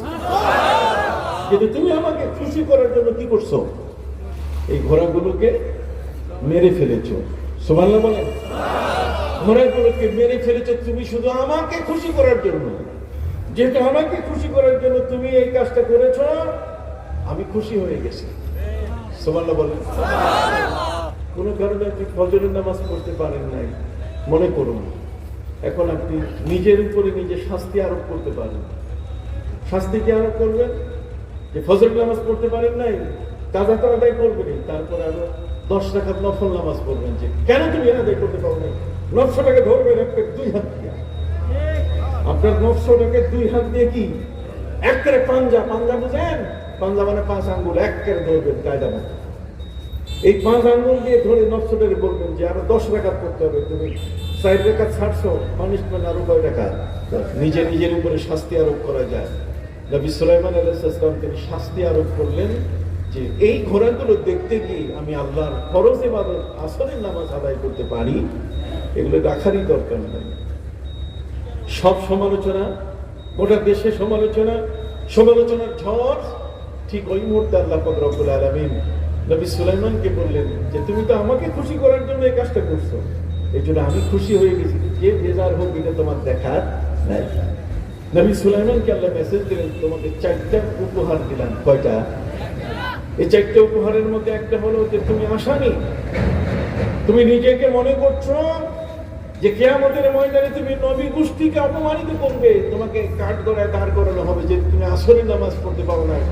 সূর্য ডুবে গেছে, আল্লাহ বলছেন সূর্য তো আমার হাতে। কতক্ষণ না কোরআন বলছে والشمس تجري لمستقر لها ذلك تقدير العزيز العليم। সূর্য ডুবে গেলে আল্লাহর সিজদায় পড়ে যায়। সূর্য হলো আল্লাহর অধীনে। কতক্ষণ না সূর্যের মালিক কে? আল্লাহ পাক রব্বুল আলামিন বলেন, সুলাইমান, সূর্য তো আমার হাতে, সূর্যের মালিক আমি। তুমি আসামি হবে, কিয়ামতের ময়দানে কাঠগড়ায় দাঁড়াবে। তুমি আমাকে খুশি করেছো, তোমার ঘোড়াগুলোকে জবাই করে। সমালোচনার ঝড় সৃষ্টি হয়েছে গোটা দেশব্যাপী। আল্লাহ বলছেন, যাও, এর চেয়ে উত্তম উপহার তোমাকে দিয়ে দিলাম। আর সেটা হলো আমি সূর্যকে হুকুম করলাম, সূর্য তুমি আসর হয়ে যাও, আমার সুলাইমান আসর আদায় করবে। দেখছেন আল্লাহকে আপনি খুশি করতে পারলে কত বড় জিনিস, কত সহজ হয়ে যায়। বুঝাইতে পারছি কিনা জানি না। আল্লাহকে যদি আপনি খুশি করেন, তাহলে যত বড় কঠিন জিনিস হোক, সেই কঠিন জিনিসটা কি হবে? তাহলে ওয়ান কন্ডিশন, আল্লাহকে খুশি করার জন্য যে কন্ডিশন আমি বলেছি আমাদের এই সময়, তাহলে যার উম্মত আমরা, আমার নবীকে খুশি করতে হবে, নবীর পথে থাকতে হবে। নবীকে বাইরাত করে ভায়া বাদ দিয়ে নিজে নিজে মাতুব্বরি করলে হবে না। বেদাতের জিহ্বা নিয়ে আপনি খালি বেদাত বেদাত করে দুনিয়ার সব দাঁতগুলো উঠাই দিলেন। আপনি নবীর মহব্বতের চ্যাপ্টারে নাই, নবীর ভালোবাসার চ্যাপ্টারটা আপনার মুখে আসে না। আলাম নাশরাহ লাকা সাদরাক, পবিত্র কোরআনের সূরা ইনশিরাহ আলাম নাশরাহ লাকা সাদরাকের সূরা আপনি পড়েন না, এটা তাফসীর আপনি করেন না, করলে আপনি ধরা খান নবীর মুহাব্বতের কাছে।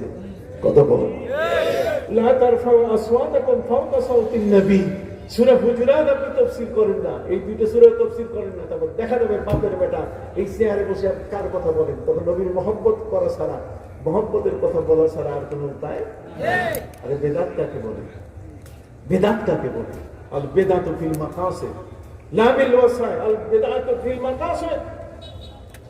নিয়ত আপনার খারাপ হলে সেখানে এটা হতে পারে, লা বিল ওয়াসাই। ওসাইলের মধ্যে বেদাত নাই। বেদাত যদি হইতো তাহলে মাদ্রাসা করা যাইতো না। নবীর যুগে এত বড় বিল্ডিং মাদ্রাসা ছিল না, নবীর যুগে এইভাবে ইন্টারনেট ছিল না, ইসলাম প্রচারের বর্তমান যে আধুনিক পদ্ধতিগুলো, কতক্ষণ না নেটের মাধ্যমে মুহূর্তে সারা পৃথিবীতে ভাইরাল হয়ে যাচ্ছে, ছড়িয়ে পড়ছে, এই পদ্ধতি ছিল সবগুলো হারাম হয়ে যাইত। আপনি এখানে বেদাতের সবকে পড়ে আছেন। বিশ্ব যখন এগিয়ে চলেছে আমরা আছি ঘরে বসে, বিশ্ব যখন এগিয়ে চলেছে আমরা আছি ঘরে বসে, আর বিবি তালাকের ফতোয়া দেই কোরআন হাদিস চষে চষে। আপনি তালাকের ফতোয়া নিয়ে শুধুমাত্র ঘরে বসে আছেন। পৃথিবী বহুদূর আগায় গেছে, জগৎ এখন বহুদূর আগায় গেছে। আপনার মতো ঘরে এখন জগৎ নাই, জগৎ এখন সারা ঊর্ধ্বাকাশ ব্যাপী জগৎ, পৃথিবীর সর্বত্র ছড়িয়ে পড়েছে ইসলাম। আপনি সেই ইসলামকে কিভাবে আরো প্রচার করা যায় এই চিন্তা মাথায় আনুন। তালাকের ফতোয়া ছেড়ে দেন, কতক্ষণ না রেখে দেন। এটা প্রয়োজনে ফতোয়া দেওয়ার মতো দু একজন মানুষই যথেষ্ট। আমরা সেই ফতোয়াকে হালাল করে দিয়েছি সুপ্রিম কোর্টে ঝগড়া করে। সুপ্রিম কোর্টে আমরা সেখানে অধিকার আদায় করেছি, কোরআনের কোন ব্যত্যয় যেন না। কথা বুঝতে পারছি? যা হোক, নবী সুলাইমান আলাইহিস সালামের প্রতি আল্লাহ খুশি হয়ে গেলেন। কেন? যেতে তিনি যে কারণে আল্লাহর ইবাদত করতে পারেন নাই, ওইটা কি জবাই করে দিয়েছেন। কথা বল, ঘোড়াগুলো কি জবাই করছে? ঘোড়াগুলো যুদ্ধের ঘোড়া, ঘোড়াগুলো ডাক ঘর করা, এগুলো দিয়ে এক জায়গা থেকে আরেক জায়গায় চিঠিপত্র লেনদেন করা হয়। কত কর না ডাকের যে মানুষটা এই ঘোড়ার পিছনে চড়ে এক জায়গা থেকে আরেক জায়গায় খবর বার্তা নিয়ে যায়। বুঝতে পারছেন কোথায়? সম্মানিত শুধু আমার আল্লাহ বলছেন, সুলাইমান তুমি যেহেতু আমাকে খুশি করেছো, এজন্য আমি তোমাকেও খুশি করলাম। কিন্তু তুমি আমাকে সম্মান করো, আমি তোমাকে সম্মান করব। তুমি আমাকে ভালোবাসো, আমি তোমাকে কি ভালোবাসবো। তুমি যদি আল্লাহকে ভালোবাসো তাহলে আমার ইত্তেবা করো, ইউহিব্বুকুমুল্লাহ, আল্লাহ তোমাকে কি করবেন? ভালোবাসবেন। তোমার গুনাহগুলো কি করবেন? মাফ করে দেবেন। সুবহানাল্লাহ। তোমাদের চেষ্টা হইল মাফ চাওয়া। জেল খাটবে না তুমি, কতক্ষণ না?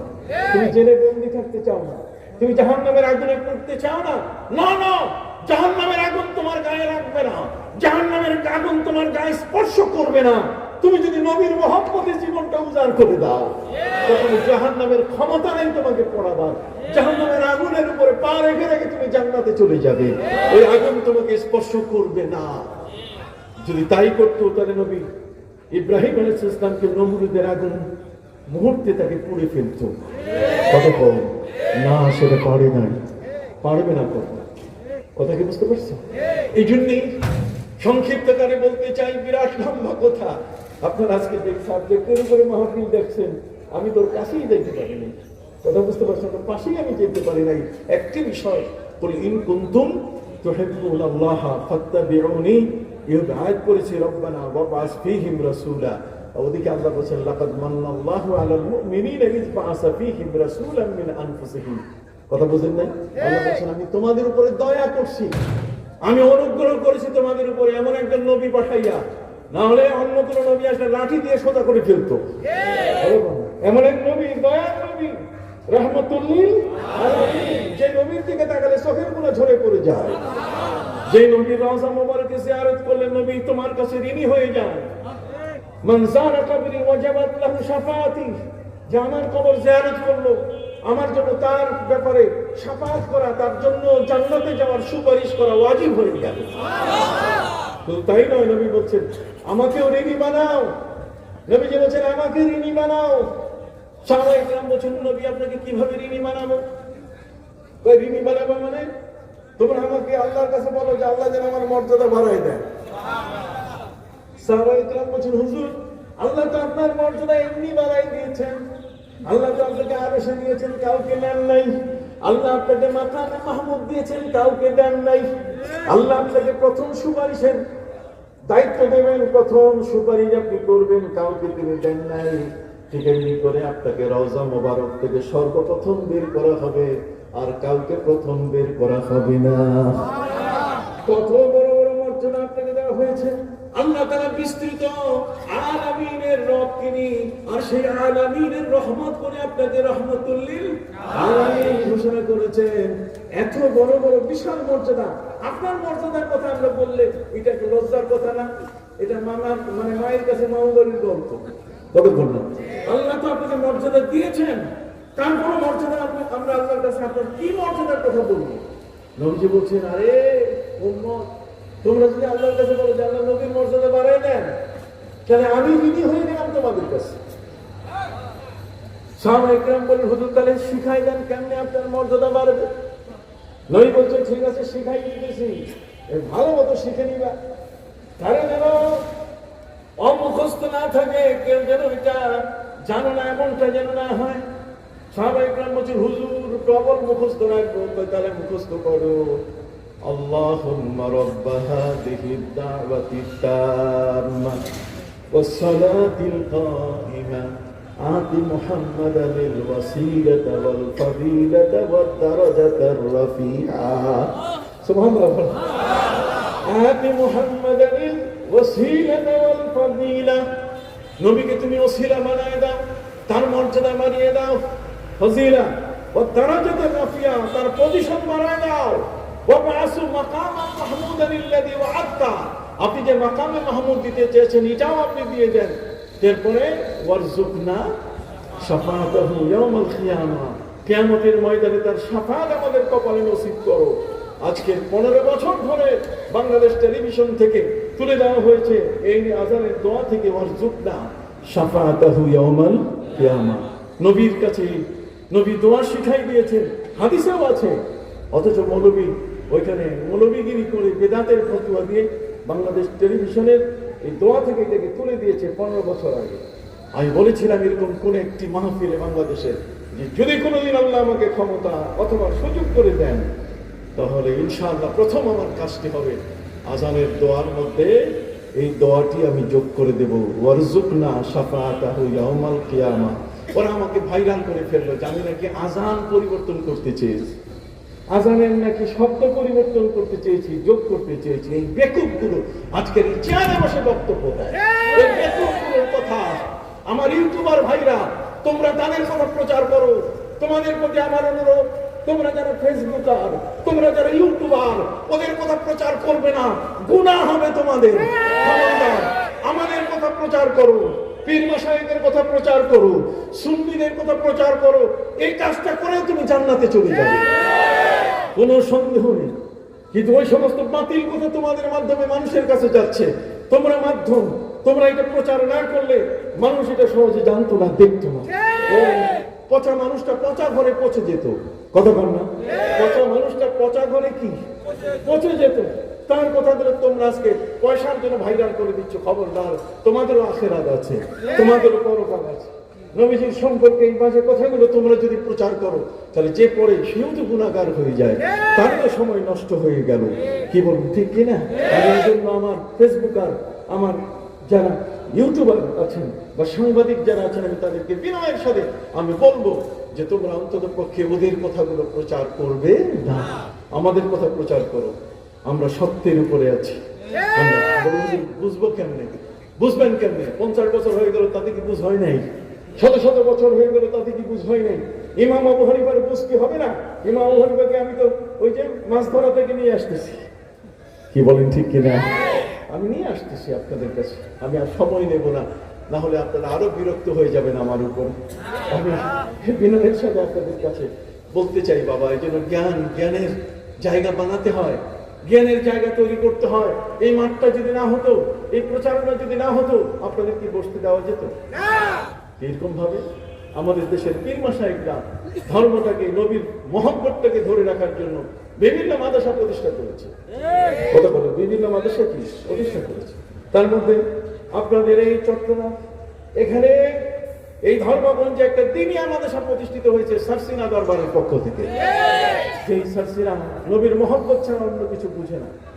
যে সারসিনা দরবার নবীর ভালোবাসা ছাড়া আর কোনো কথা তাদের সাথে বলে আপনি আগাতে পারবেন না। আপনি বিশাল বড় আলেম হতে পারেন, নবীর মহব্বত না থাকলে 2 পয়সার দাম নাই, কতক্ষণ না, 2 পয়সার দাম নেই। অতএব এই ভালোবাসার প্রতিষ্ঠানগুলো দাঁড় করাতে হবে। বেদাত বেদাত যারা বলছে তাদের সাথে চ্যালেঞ্জিং অবস্থায় আমাদের থাকতে হবে। আমরা তাদেরকে এই বাংলার জমিনে এইভাবে বেদাতের কথা ঢালাও ভাবে বলতে দিব। তারা বেদাত কিসের উপরে ভিত্তি করে? তারা বুখারী পড়েছে, আমরা পড়ি নাই। তারা তিরমিজি পড়েছে, আমরা পড়ি নাই। তারা মুসলিম পড়েছে, আমরা পড়ি নাই। তারা দাওরা পড়েছে, আমরা কি পড়ি নাই? তারা কামিল পড়েছে, আমরা কি পড়ি নাই? অবশ্যই পড়েছি। এখানে মন মতো ইচ্ছা মতো নবীর সম্পর্কে বিষোদ্গার করে ওই সমস্ত কথা বলে আমাদের এই সরল সোজা মানুষগুলোকে নষ্ট করবে, সেই সুযোগ আমরা দিব না। আপনাকে একমত? একমত? এই জন্য দিনী মাদ্রাসা এখানে হয়েছে, আপনি কি জানেন? জানেন না বোধহয়। দিনী মাদ্রাসা একটা হয়েছে এখানে। এই দিনী মাদ্রাসার জন্য একটা জমি দরকার। কি দরকার? একটা ছোট্ট জমি দরকার। আর সেই জমি 2-3 শতক। আমি জানি না এখানে কোনো ব্যক্তি এমন আছেন কিনা। এখানে এই জমিনের মধ্যে যদি এই প্রতিষ্ঠানটা হয়, আপনি দেখবেন এই দুনিয়ার মধ্যেই আল্লাহ তাআলা আপনাকে জান্নাতে যাওয়ার একটা উপহার দিয়ে দিবেন।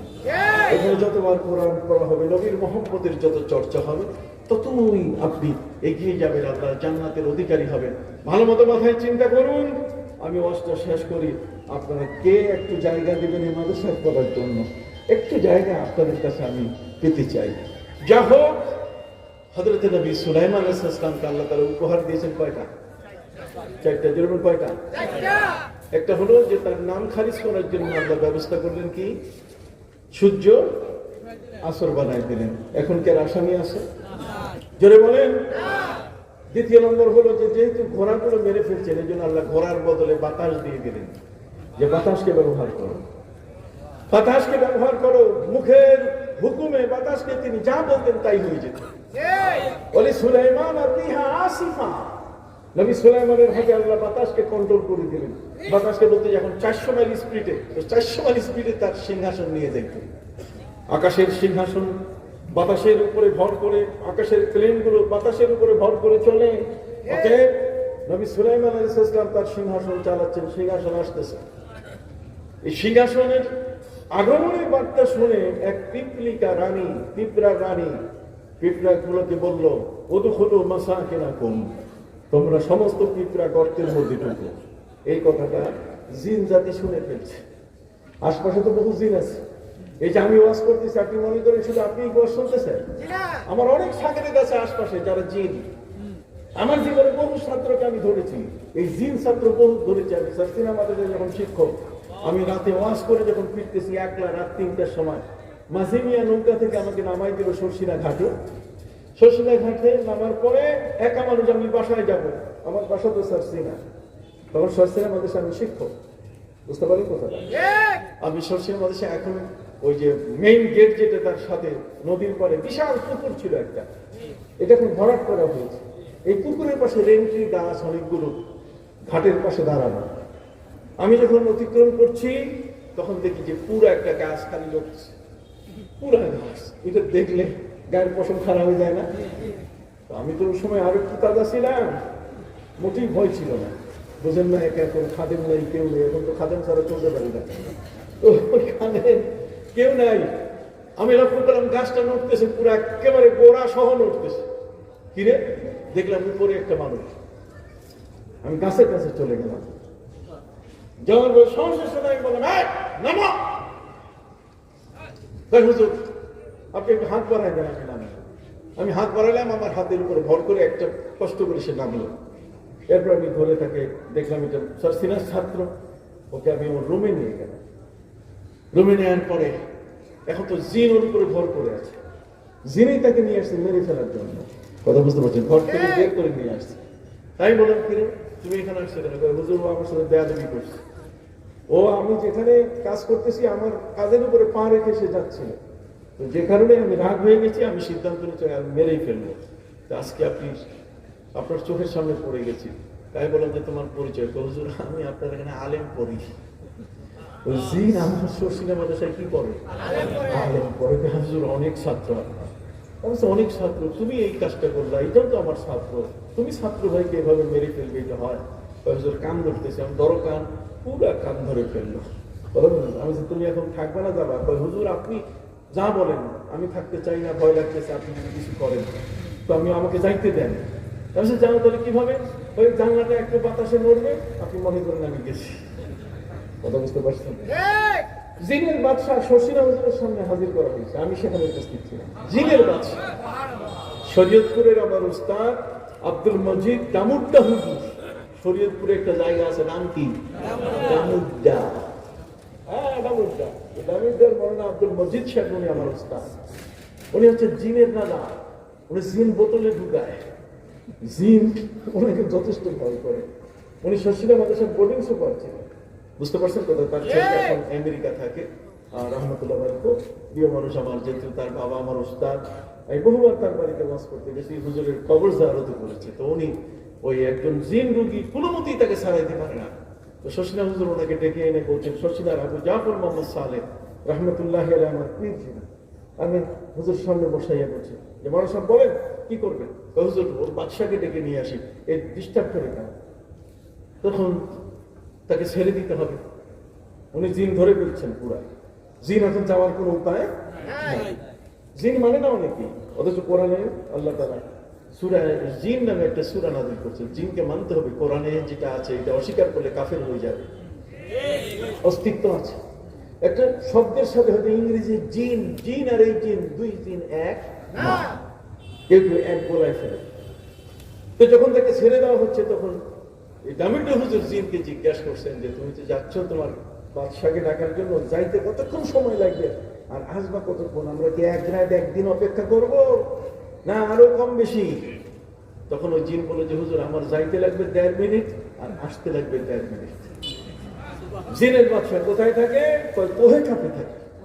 কোহে কাপ বুঝেন? কাপ মানে একটা কাপ আছে, আর একটা সাপের মতো, মুখটা মোটা, দুইটা চোখ আছে, আর লেজটা ঘুরাইয়া মুখের কাছাকাছি ছোট্ট একটু ফাঁক আছে, এটার নাম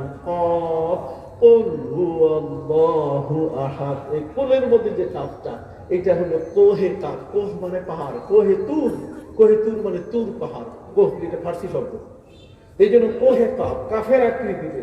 যে কাফের আকৃতিতে কোথায়?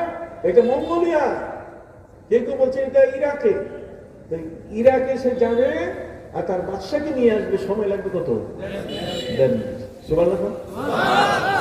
এই খেলাও তো দেখছি জীবনে, কতক্ষণ না এই খেলাও তো দেখছি। নবী সুলাইমান আলাইহিস সালামের জন্য আল্লাহ তাআলা জিনগুলো তার অনুগত করে দিয়েছেন, উপহার দিয়েছেন যে জিনের পুরো জাতিটা তোমার অনুগত করে দিলাম। ওয়াশায়াতিনা কুল্লা বান্নাইন ওয়া গাওয়াস, যত জিন ইঞ্জিনিয়ার তোমার কথা শুনবে, ওয়া গাওয়াস, এবং যারা সমুদ্রে ডুবুরি হিসাবে ডুবায়, কতক্ষণ না সেই ডুবুরি গুলো তুমি যা বলবে। নবী সুলাইমান আলাইহিস সালাম যখন বিলকিস রানী তার দেশে আসে, তখন ডুবুরি জিনদেরকে বলছেন যে মণিমুক্তা যা আছে সমুদ্রের সব বাইক করে আমার হাতে দাও, আমি আমার সমস্ত নদীতে এগুলো ছড়াই দিব। আর বিলকিসকে বলবো যে তুমি পাঠাইছো মাত্র 2টা মণিমুক্তা, আর আমার দেশে দেখো যে আমার সমস্ত খাল বিলে শুধু মণিমুক্তা দিয়ে কি ভর্তি হয়ে আছে। সুবহানাল্লাহ। নবী এবং রাসূলুল্লাহ ছিলেন এরকম শক্তিশালী এবং পাওয়ারফুল। যাই হোক, জিন শুনছে যে পিঁপড়ার রানী পিঁপড়াগুলোকে বলছে যে গর্তের মধ্যে ঢুকে যাও। নবী সুলাইমান তিনি রাষ্ট্রের প্রধান, আল্লাহ তাআলা নবীদেরকে রাষ্ট্রের প্রধানও বানিয়েছে। নবী সুলাইমান তিনি ছিলেন রাষ্ট্রের প্রধান। 2জন মুসলমান, 2জন কাফের। কাফেরের মধ্যে 2জন নমরুদ এবং বক্তেনাসার, আর মুসলমানের মধ্যে 2জন যুলকারনাইন এবং হযরত সুলাইমান। সারা পৃথিবীর রাজত্ব করছে। সুবহানাল্লাহ। খালি বাংলাদেশের মধ্যে 52,000 বর্গ মাইলের রাষ্ট্রপ্রধান ছিলেন না, রাষ্ট্রপ্রধান ছিলেন সারা পৃথিবীতে, গোটা জগতের রাষ্ট্রপ্রধান ছিলেন হযরত নবী সুলাইমান আলাইহিস সালাম। নবী সুলাইমানের কাছে জিন খবর করলো, রিপোর্ট করলো যে আপনার সিংহাসন আসতেছে, এটা যাতে না দেখে এই জন্য পিঁপড়া, তার পিঁপড়া রানী পিঁপড়াগুলোকে গর্তে যেতে বলছে, নির্দেশ দিয়েছে। যাও পিঁপড়ার ঠ্যাং ধরে অ্যারেস্ট করে আনো। জিন পিঁপড়ার ঠ্যাং ধরে নিয়ে গেছে, রানীর ঠ্যাং ধরে নিয়ে গেছে কার কাছে? নবী সুলাইমান। নবী সুলাইমান জিজ্ঞাসা করে, পিঁপড়ার রানী আমার সিংহাসন কি অপরাধ করেছে যে তোমার সমস্ত পিঁপড়াকে তুমি গর্তের মধ্যে ঢুকতে বললে? ইয়া আইয়াতুহান নামলু দুখুলু মাসাকিনাকুম, তুমি আদেশ দিলে পিঁপড়া সব মাটির তলে যাও। তখন পিঁপড়া যে কথাটি বলেছে সেখানে কোরআনের কোনো কথা আমাদের জন্য বাজে নয়, প্রত্যেকটি কথার মধ্যে শেখার বিষয় আছে। পিঁপড়া বলছে যে হুজুর, আমার এই সমস্ত পিঁপড়াগুলোকে, পিঁপড়া রানী বলছে হুজুর সুলাইমান, আমার সমস্ত পিঁপড়াগুলোকে আমি আল্লাহর জিকির শিখাইছি। সমস্ত পিঁপড়া আল্লাহর কি করে? জিকির করে, এগুলো হরদম আল্লাহর জিকির করে। কিন্তু আপনার সিংহাসনটা এত কারুকার্য মণ্ডিত সিংহাসন, মানে দৃষ্টিনন্দন, এটা দেখলে মানুষের চোখের পলক পড়ে না, দেখলে আর মানুষ ওই দিকে চাইয়া থাকবে, তখন জিকির ভুলে যাবে। আমার এই পিঁপড়াগুলো যেন আল্লাহর জিকির থেকে এক সেকেন্ড যেন বিরত না থাকে, এই জন্য আমি ওই সৌন্দর্যের জায়গা থেকে আমি আমার পিঁপড়াগুলোকে তাদের গর্তে থাকতে বলেছি। এই জন্য আল্লাহর ওলিরা যারা রাষ্ট্রপ্রধানের দরবার পছন্দ করে না, যায় না, সেখানে চাকচিক্যময় বহু কিছু আছে, এগুলোতে তাদের দিলের পরিবর্তন হয় কিনা। ইভেন ইভেন ইভেন পৃথিবীতে অলিয়া উলিয়া যারা সরকারি জায়গা, সরকারি বরাদ্দ সহজে গ্রহণ করতেন না, কারণ করতে গেলেই তখন তাদের অধীনস্থ হতে হবে। এই যে কতগুলো বিষয় সম্পর্কে বিরাট অনুরাগ, এই সবগুলো তাদের মধ্যে ছিল, এতে কোনো সন্দেহ নাই। যার শেষ যে কথাটি বলতেছিলাম আপনাদের সামনে, সেই বিষয়টি হলো যে আল্লাহ পাক রব্বুল আলামিন কাউকে না কাউকে কিছু কিছু উপহার দেন বান্দা হিসাবে। বান্দা ভালো কাজ করলে যদি আল্লাহকে খুশি করে, তো আল্লাহ তাকেও কি করেন? খুশি করেন। সুবহানাল্লাহ, আল্লাহ তাকেও কি করেন? খুশি করেন। ঠিক এরকম একজন বান্দা হযরতে ইমাম আবু হানিফা। ইমাম আবু হানিফা রাহমাতুল্লাহি আলাইহির মাসআলা হলো, যদি কোনো মা তার গর্ভে বাচ্চা থাকা অবস্থায় যদি মারা যায়, তাহলে সেই বাচ্চাটা মারা যাওয়ার সময়, মনে আছে কিনা, মারা যাওয়ার সময় তার পেটের মধ্যে টেস্ট করতে হবে। মায়ের পেটটাকে এখন টেস্ট করবেন কি দিয়া? দেখেন, মরলা সাহেব মানুষ, উনিও তো মরলা ছিলেন, কতক্ষণ। ইমাম আবু হানিফা রাহমাতুল্লাহি আলাইহি তিনি বলছেন, একটা কাপড় ভিজাইয়া, একটা কাপড় ভিজে, ভেজা কাপড়টা চিপে পানি ফেলে এটা মায়ের পেটের উপরে, মারা যাওয়া মৃত মায়ের পেটে দিতে হবে। যদি কাপড়টা শুকায় যায়, তাহলে মনে করতে হবে সন্তান পেটের মধ্যে এখনো বেঁচে আছে। সাথে সাথে পেট ফেলে বাচ্চাটাকে বের করতে হবে এবং জিন্দা বাচ্চা বের হবে। আবু জাফর তাহাবী রাহমাতুল্লাহি আলাইহি, শিশু তিনি মায়ের গর্ভে, গর্ভস্থ শিশু তিনি।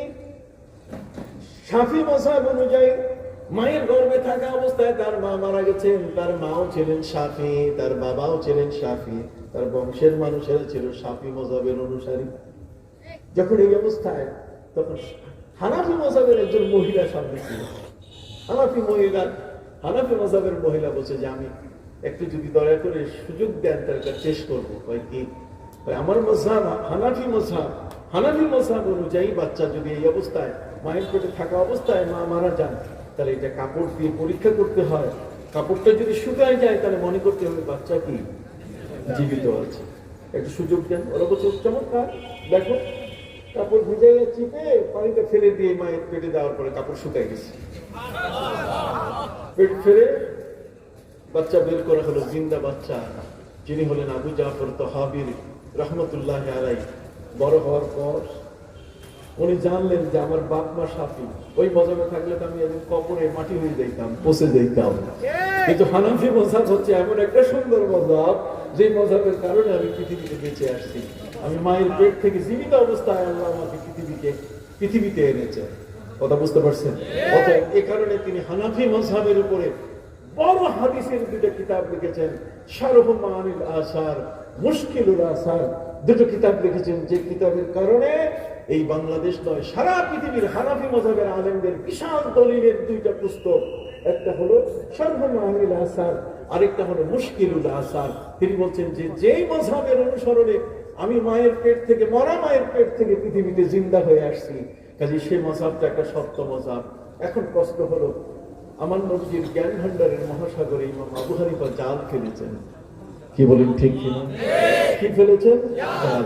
আর সেখানে যা জ্ঞান তিনি আহরণ করেছেন, সেই জ্ঞান আমাদেরকে উপহার দেওয়ার কারণে আজকে আবু জাফর তাহাবীর মতো একটা শিশু তিনি মায়ের পেটে গর্ভ থাকা অবস্থায় মা মারা গেছেন, কিন্তু আল্লাহ তাআলা একজন মহাজ্ঞানী ব্যক্তির একটি জ্ঞানের স্পর্শে, একটা জ্ঞানের পরামর্শে, ওই জ্ঞানের কারণে জিন্দা হয়ে পৃথিবীর মধ্যে তিনি এসেছেন। তাহলে সেই জ্ঞানবান ব্যক্তির জ্ঞানের কাছে আমরা ঋণী কিনা? হাত উঁচু করেন।